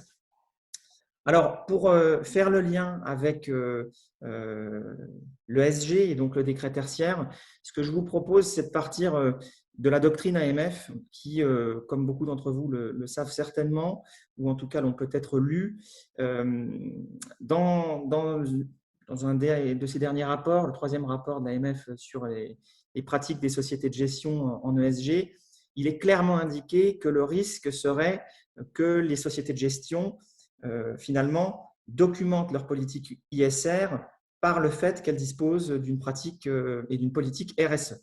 Alors bien évidemment, mon propos il est de dire que la RSE ne suffit pas à faire de l'ISR au niveau des actifs, en tout cas au niveau de la société de gestion peut-être, mais pas au niveau des actifs. Et donc si on veut se projeter d'un point de vue opérationnel, eh bien, je voulais vous proposer rapidement ce que pouvaient être quelques-unes de nos ambitions opérationnelles en environnement, en social et en gouvernance, et faire le lien avec le décret tertiaire. Alors bien évidemment, il ne s'agit là que d'une partie des éléments que nous souhaitons monitorer, mais les risques environnementaux, les consommations énergétiques et les équivalents de production de gaz à effet de serre sont des choses que nous regardons avec intérêt. C'est la dynamique c'est la dynamique environnementale de notre process. Comme je l'ai dit, il y a une vocation également sociale. Alors, c'est tout ce qui touche au confort et au bien-être de nos occupants dans nos immeubles. C'est aussi garantir des questions de connectivité, de sécurité sur nos bâtiments, d'accessibilité. Beaucoup de critères dans nos grilles d'analyse sur cette dynamique sociale, mais c'est bien sûr des actions sur notre propre gouvernante, principalement sur 3 axes: développer le dialogue avec nos parties prenantes. Je crois qu'Anne-Sophie Lafont l'a bien dit. Aujourd'hui, c'est la communication qui peut permettre, et j'y reviendrai aussi, une bonne articulation du décret tertiaire et une atteinte des objectifs. Bien évidemment, on ne traite pas qu'avec nos locataires et nos property managers, mais nous visons également les partenaires sur nos chantiers de restructuration. Donc là, on est plutôt dans des dynamiques de charte chantier responsable que nous développons et que nous imposons dans le cadre de nos consultations aux opérateurs qui postulent pour nous accompagner sur nos grands projets. Et puis, bien sûr, la gouvernance, c'est aussi répondre par notre action aux attentes, aux objectifs de nos investisseurs. Et donc ça passe par la transparence et le reporting extra-financier que nous produirons désormais à nos investisseurs de manière différente, suivant les fonds que nous gérons et les focus plus ou moins ISR qu'ils peuvent avoir.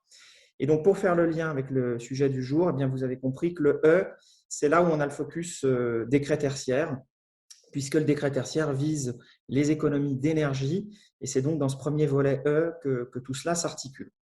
Alors, je ne vais pas revenir plus longuement sur le slide suivant, Sabine, parce que vous l'avez déjà parfaitement décrit. Je souhaitais simplement revenir très succinctement sur les 3 petites étiquettes violettes que j'y ai fait figurer. La première, vous en avez parlé, mais c'était juste pour rappeler à ceux qui nous écoutent et qui éventuellement ne l'auraient pas vu ou chercheraient la date de publication pour aller se renseigner. Effectivement, nous avons le premier des 3 arrêtés valeur absolue qui était attendu pour non plus gérer le décret tertiaire en économie, en pourcentage, mais par l'atteinte d'un seuil qui a donc été publié au journal officiel le 17 janvier dernier, même si, Sabine, vous l'avez dit, il était daté de novembre de l'année passée. Donc ça, c'est pour ceux qui souhaiteraient se renseigner un petit peu plus. Et puis surtout, vous dire que voilà, le reste de mon propos sera concentré sur les 2 éléments en haut à droite de ce slide. Donc les obligations de reporting d'une part, donc la collecte des données, c'est le vrai challenge et j'y reviendrai. Et puis, bien sûr, pour donner un peu de prospective, et la thématique de la conférence ce matin étant comment les opérateurs se mettent en ordre de marche, et en fait, comment faire le décret tertiaire, comment on l'envisage à notre niveau, quels sont les leviers pour atteindre les objectifs qui nous sont donnés. Alors, chez nous, ça a été Sabine, si on peut passer au slide suivant. Alors, malheureusement, c'est peut-être un petit peu petit. J'espère que les gens pourront quand même lire, mais je vais essayer de le décrire. L'idée, ça a été depuis le départ d'essayer de proposer une traduction interne pour expliquer. On s'est tout de suite dit que si nous essayons d'imposer une démarche, ça ne fonctionnerait pas. Et si nous essayons uniquement de parler aux asset managers et à tous mes collègues du caractère obligatoire, de l'obligation réglementaire, eh bien sans doute on raterait quelque chose. Donc ce qu'on a essayé de faire tout de suite, c'est d'essayer de traduire les obligations en objectifs concrets pour que chaque asset manager, chaque fund manager chez nous puisse identifier des critères très rationnels qu'il rencontre dans sa gestion au jour le jour et qui lui permettent de s'approprier la démarche et d'y adhérer. Alors, j'en cite quelques-uns, mais effectivement, du point de vue environnemental, si on part de la partie réglementaire et notamment des accords de Paris, des objectifs du décret éco-énergie tertiaire, eh bien, pour nous, ça va être une traduction opérationnelle en lutte contre l'obsolescence sur notre patrimoine. C'est une meilleure connaissance de nos actifs. C'est l'occasion d'améliorer notre gestion technique en étant plus dans l'anticipation que dans le traitement curatif de nos actifs. C'est bien évidemment réduire les consommations énergétiques et donc offrir à nos locataires des économies de charges. C'est intensifier les projets d'amélioration dont certains, pour ne pas effrayer nos asset managers, sont, et c'est important de le dire, autofinancés par les économies qu'ils génèrent. Donc ça, c'était pour le volet E une première dynamique. Pour le volet sociétal, on avait bien compris que les annexes environnementales telles qu'elles fonctionnaient depuis des années étaient des annexes juridiques et qu'elles étaient principalement là pour répondre à l'obligation réglementaire plus que pour créer un vrai lien, une vraie communication de long terme et de partenariat entre le bailleur et le preneur à bail des surfaces. Alors, pareil, échange en interne en traduction de cette obligation, de cette volonté de l'État. Pour nous, c'est le moyen, par une nouvelle annexe environnementale qu'on appelle désormais chez nous l'annexe ESG, d'enrichir la relation avec nos locataires, d'améliorer l'expérience client. Et finalement, comment cela se pratique? Eh bien, tout simplement, on récolte des données, donc on va essayer de mesurer les écarts, les impacts et de partager en transparence l'impact positif des plans d'action. Et donc, ça nous donne l'occasion, en discussion avec nos locataires, de travailler à d'autres vecteurs que simplement des discussions usuelles sur des niveaux de loyer, des refacturations de charges, des dynamiques éventuellement plus douloureuses, parce qu'on sait qu'on peut aussi avoir des dynamiques parfois contentieuses ou pré-contentieuses avec certains locataires. Donc, c'est l'objectif de parler d'autres choses avec nos locataires et de développer la relation sur l'extra-financier et pas simplement sur la grille de lecture usuelle que nous avons eue depuis toujours, depuis que l'immobilier s'est financiarisé dans les années 90. En sociétal, c'est évidemment aussi, ne nous cachons pas derrière notre petit doigt, l'occasion de développer l'image de la société de gestion. Il faut que nous soyons désormais beaucoup plus bailleurs responsables et que nous participions à l'effort collectif pour la planète. Et ça, j'ai envie de dire, c'est le pendant de notre politique RSE, c'est le pendant qui existe depuis le départ intrinsèquement dans nos investissements en santé, dans nos politiques de mécénat, et ça n'est là que la traduction opérationnelle dans l'immobilier de tous les jours que nous gérons. D'un point de vue gouvernance, je pense qu'il y avait une question d'image de la profession, des professions immobilières et de la construction.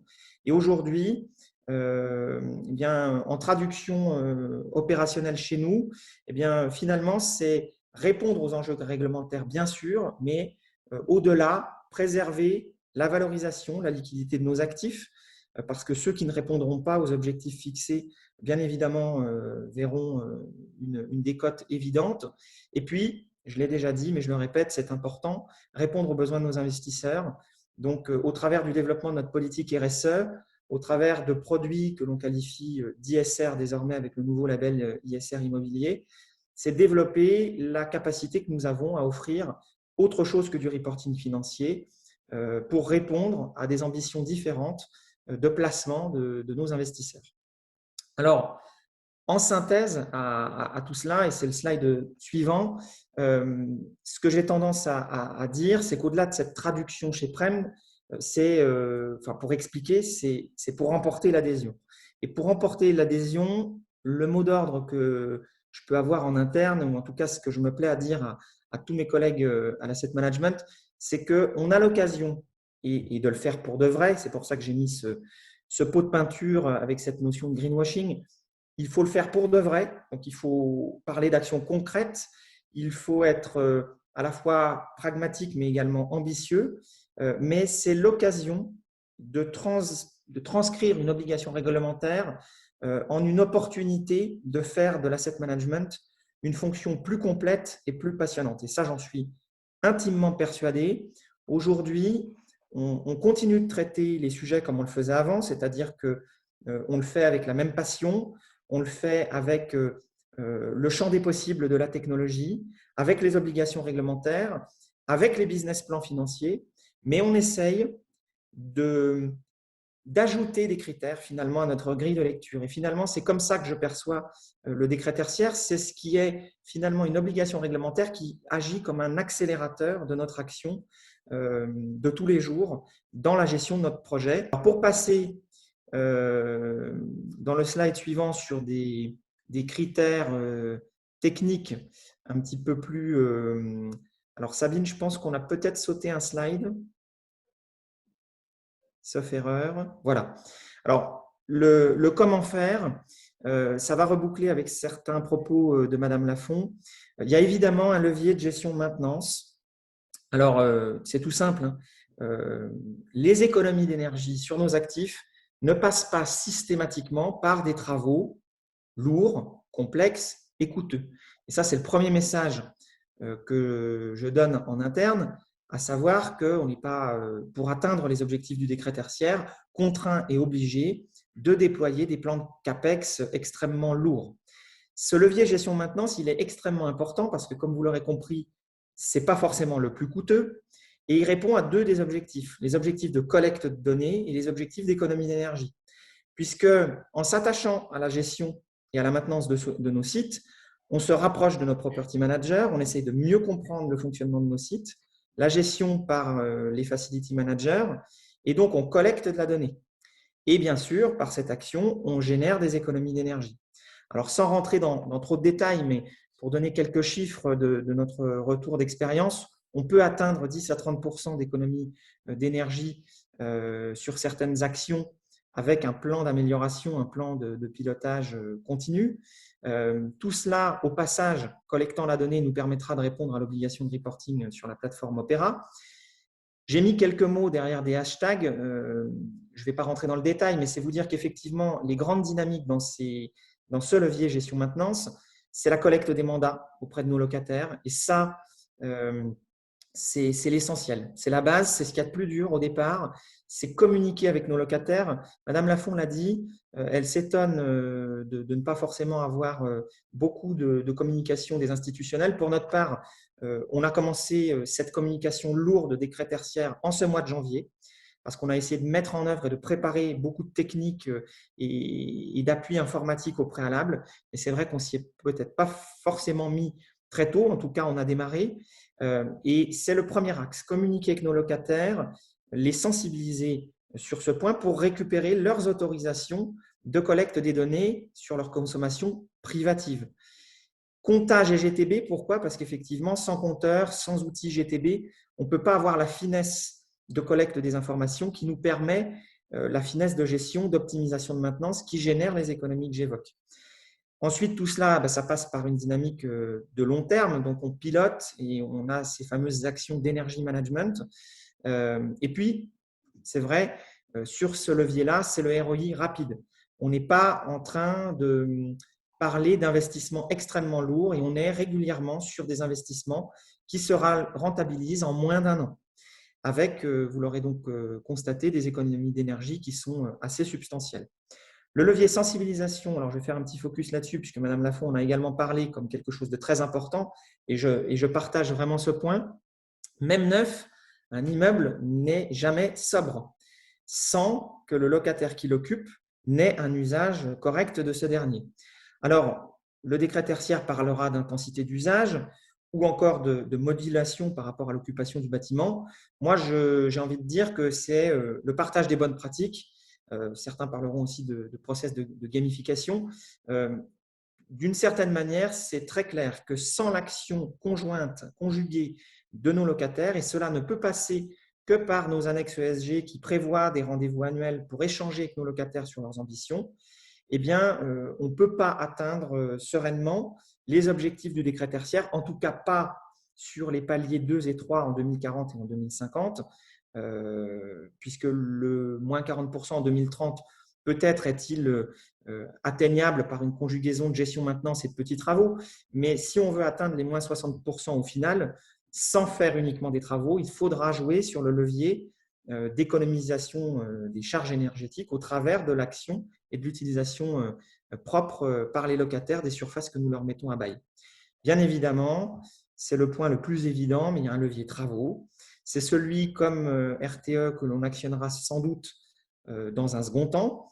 Déjà parce qu'il faut mettre en œuvre la partie collecte de données et donc la version gestion-maintenance, qu'on profitera de cette première phase pour sensibiliser nos acteurs, mais aussi parce que avant d'envisager les rénovations et les plans de restructuration lourde, il faut qu'on ait une segmentation de notre patrimoine pour savoir, suivant les typologies d'actifs et tout simplement nos ambitions actif par actif, ce que l'on peut déployer ou pas. Mais évidemment, ce sera un levier d'action fort et je pense que le décret tertiaire n'est qu'un accélérateur de l'avènement de ces plans d'action. Et donc, en dernier lieu, le point sur lequel je souhaitais revenir, c'est effectivement ce côté, on va dire, mission au long cours. Le décret tertiaire, la loi, elle nous donne des objectifs jusqu'en 2050. Donc, donner des objectifs jusqu'en 2050, ça veut dire se mettre en ordre de marche rapidement, puisque septembre 2020 pour la collecte des données, c'est très bientôt.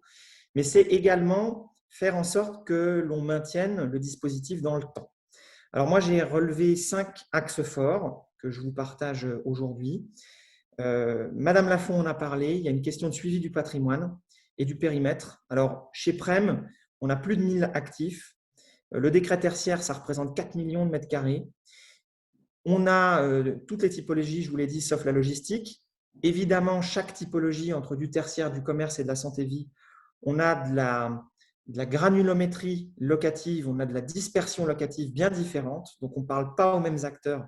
Primonial REM en tertiaire est très connu pour posséder des sièges sociaux, avec donc parfois des équipes qui sont assez férues et connaisseurs du sujet. A contrario, dans nos actifs commerciaux, on peut avoir de petits actifs commerciaux de pieds d'immeubles en centre-ville, avec des petits indépendants qui, eux, ne sont pas du tout au fait. Et vous vous doutez bien, avec la période actuelle, qui ont sans doute d'autres problématiques à gérer en premier lieu économique.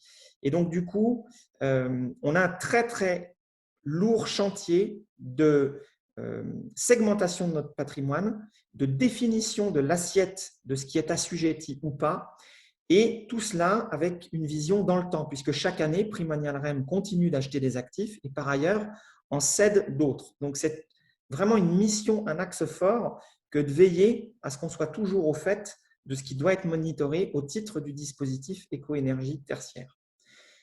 Ensuite, il y a la communication avec les parties prenantes. Je ne vais pas y revenir beaucoup plus, mais c'est une nouvelle fois vous indiquer que sans nos efforts de communication, de sensibilisation, sans le partage d'informations, le retour d'expérience en toute transparence, que ce soit auprès de nos investisseurs comme auprès de nos locataires, et ça se passe par des points annuels qui sont mis en œuvre avec l'aide de nos property managers, et je les salue parce que c'est le bras armé de notre action au jour le jour.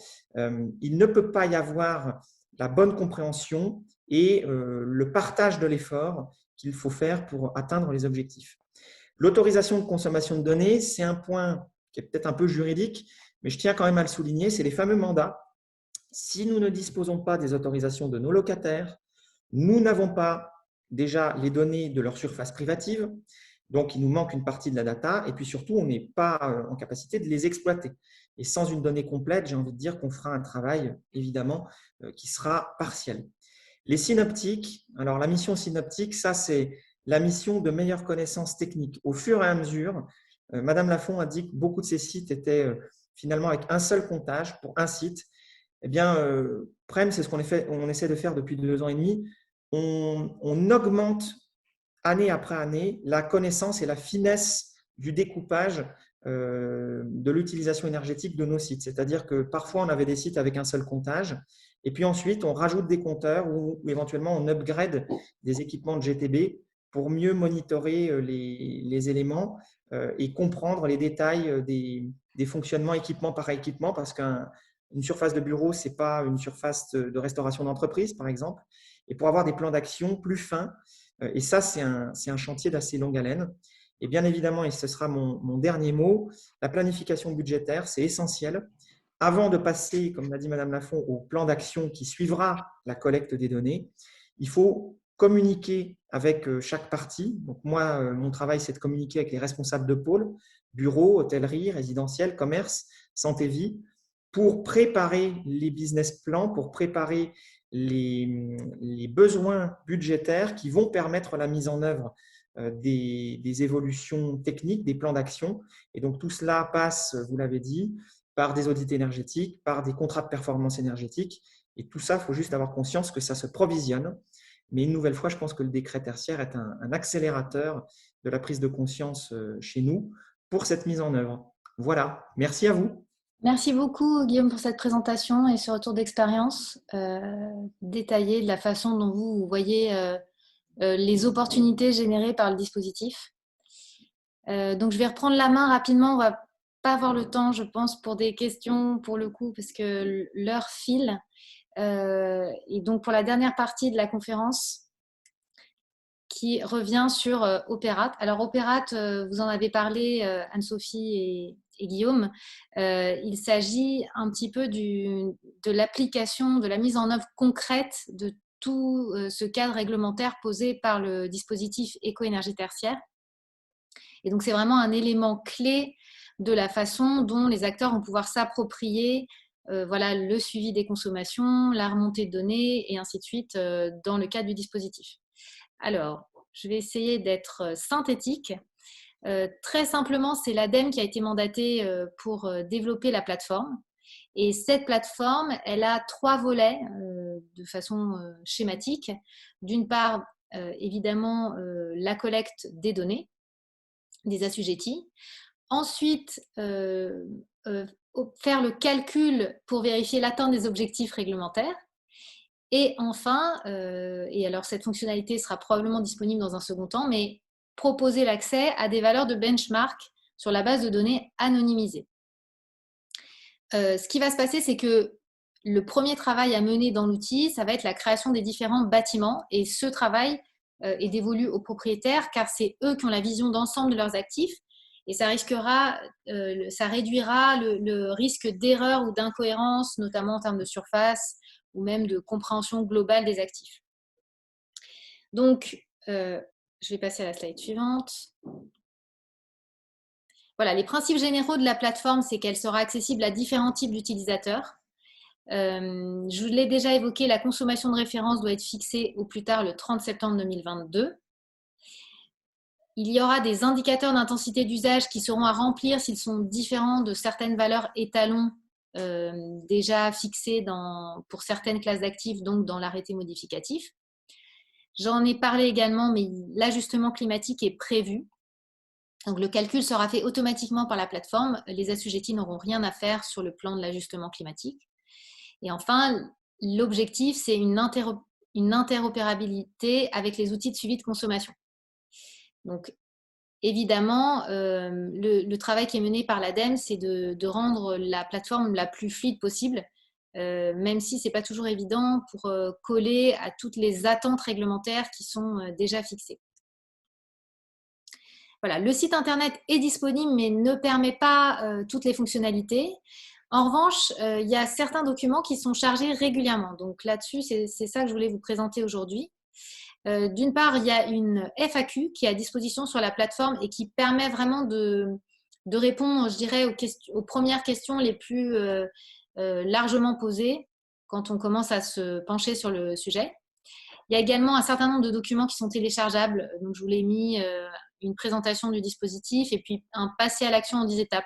Donc, tout ça, ce sont des documents qui sont produits régulièrement par le ministère de la transition écologique et qui sont chargés sur la plateforme pour aider et accompagner les assujettis à s'approprier les outils.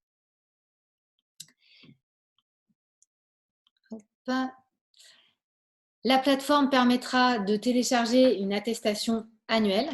Donc, cette attestation, elle permettra d'évaluer la position par rapport à la trajectoire de consommation cible pour se mettre en conformité par rapport aux objectifs. Et du coup, il y aura une notation qui reflètera l'avancée dans la démarche. Donc, je vous ai mis le graphe, mais très rapidement, on va dire qu'il y a une trajectoire idéale, un couloir autour de cette trajectoire considéré comme valable. Et puis, en fonction de là où se situeront les consommations par rapport aux objectifs et au point de départ, bien, il y aura la notation reflètera la position pour l'année en cours. Voilà. Et le nerf de la guerre sur Opérate, c'est évidemment le calendrier de déploiement des fonctionnalités. Donc là, si on raisonne en termes de rétro-planning, en partant du 30 septembre 2021, qui est la date de première remontée de données. Donc, c'est vrai que Madame Lafond de RTE nous précisait que cette date est quand même très ambitieuse. Et donc, du coup, quand on regarde le rétro-planning, effectivement, on va dire que à partir de l'été, il y aura tout le travail de saisie de données de consommation énergétique à faire dans la plateforme. Mais avant, donc on va dire de mars à juin, il va y avoir un travail préalable de création des données bâtimentaires. Donc, comme je l'ai déjà évoqué, ces créations de données, elles vont être faites par les propriétaires. Mais il faut vraiment qu'ils l'aient en tête dans eux leur rétro-planning parce qu'il va falloir vraiment créer de A à Z l'ensemble de leur patrimoine. Donc, quand j'entends chez RTE 800 actifs ou chez Primonial, Reim 1000 actifs assujettis, ça veut dire que potentiellement il y a 1000 créations à anticiper dans un rétro-planning qui est quand même relativement serré. Voilà, et donc la fonctionnalité de création des données bâtimentaires, normalement, elle devrait arriver, on va dire, si on est optimiste, fin février ou plutôt courant mars pour les propriétaires. Sachez que ce calendrier, il est chargé également sur le site d'Opéra. Donc voilà, aujourd'hui, Opéra, j'allais dire, on peut créer des comptes, mais ce seraient des comptes vides parce que les fonctionnalités suivantes ne sont pas encore développées. En revanche, ce qu'on peut faire, c'est aller chercher de l'information, aller regarder si le calendrier a été mis à jour et quel est le calendrier le plus proche du réel et regarder s'il y a de nouveaux documents qui sont chargés, sachant qu'il y aura également un guide d'accompagnement qui sera préparé et qui sera mis à disposition sur la plateforme. Voilà, il sera disponible courant 2021. Et alors, avant l'accès à ces fonctionnalités, puisque je vous l'ai dit, avant mars, concrètement, il n'est pas tellement possible d'avancer dans Opérate. Mais l'arrêté modificatif du 24 novembre 2020 détaille quand même les tables de données qui sont requises. Donc ça permet aux assujettis de pouvoir se préparer sur quelles seront les informations nécessaires et faire les demandes d'informations aussi auprès éventuellement des locataires, des prestataires, des fournisseurs d'énergie. Voilà, commencer à préparer le terrain pour être prêt le moment venu.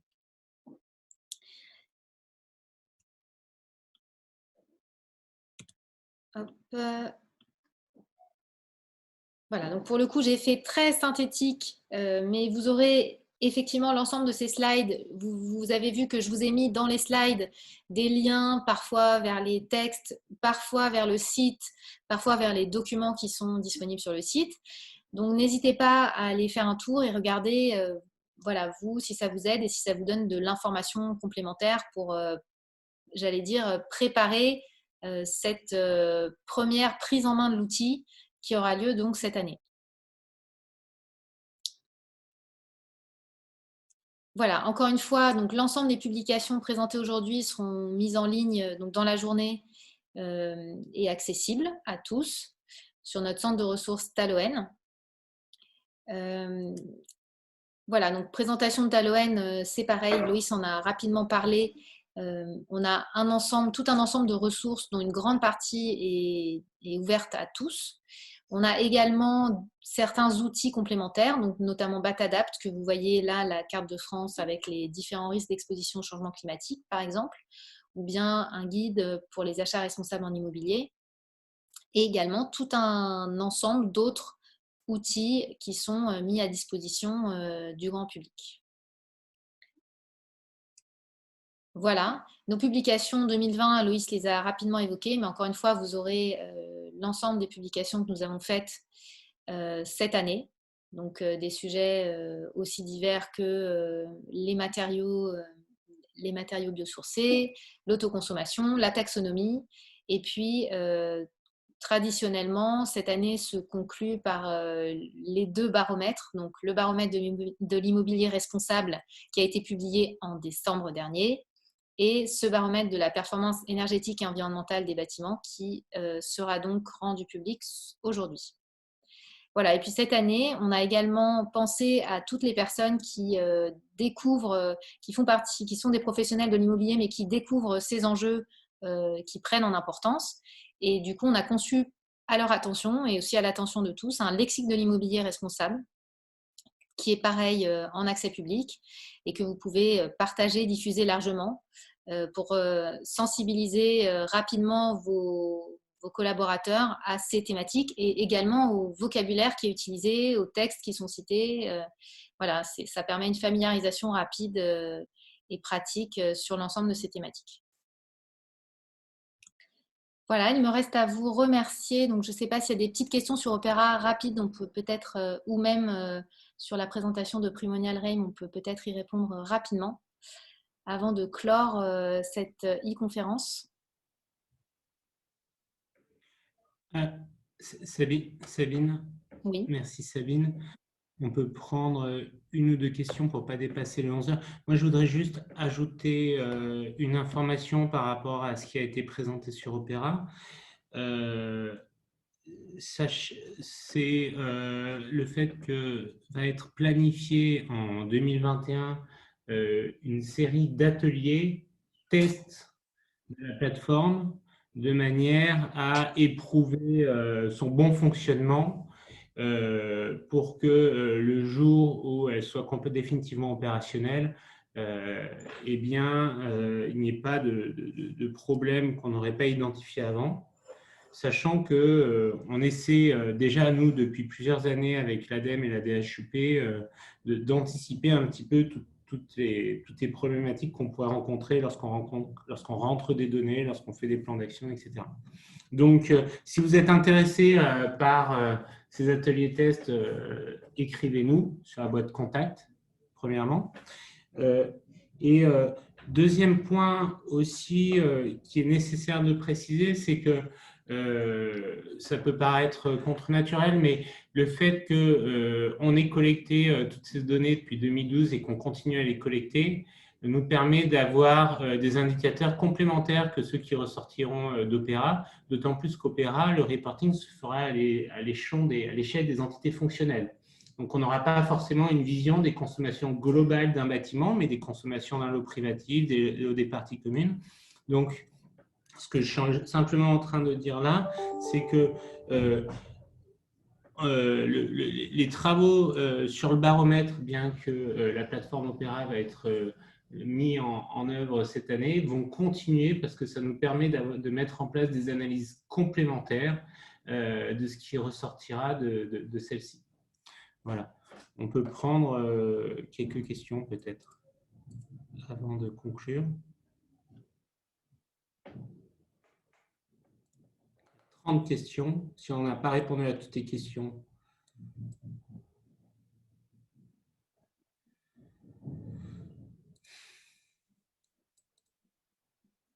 on peut. Élise, je ne sais pas si tu peux nous reporter les… Oui, Oui. oui, Et s'il n'y en a pas, c'est pas grave. Alors, les valeurs absolues. Oui. Les valeurs absolues à ne pas dépasser d'ici 2030.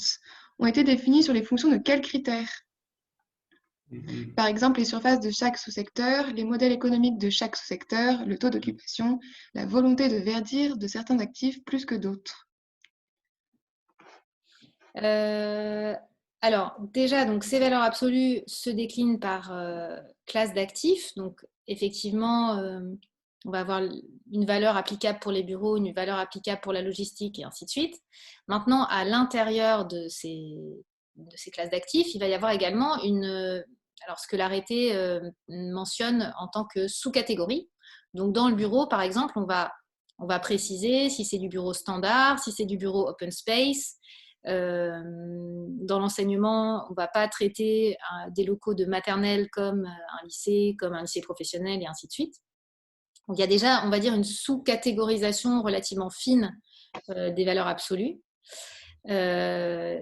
Après, en termes on va dire d'intensité d'usage, c'est-à-dire tout ce qui relève de l'utilisation particulière et de l'intensité d'utilisation des locaux, là encore, il y a tout un tas d'indicateurs d'intensité d'usage qui sont prévus. Donc, ils sont différents, encore une fois, par classe d'actifs. Donc, pour le bureau, par exemple, je l'ai évoqué, ce sera la surface moyenne par poste de travail ou encore les horaires d'ouverture annuels. Pour la logistique, ce sera par exemple le nombre d'ouvertures de portes comme indicateur. Et donc, du coup, pour les autres classes d'actifs pour lesquelles on n'a pas encore ces tables, on verra quels sont les indicateurs d'intensité d'usage qui ressortiront. Mais l'idée, c'était d'avoir à chaque fois les indicateurs pertinents, effectivement, par classe d'actifs. Donc, on ne va pas avoir un seul modèle, mais plusieurs, un même principe décliné de façon la plus adéquate. Ok. Si un bâtiment comporte plusieurs sous-catégories, est-ce que la saisie dans Opéra permettra de distinguer les différentes surfaces? Ce sera la dernière question.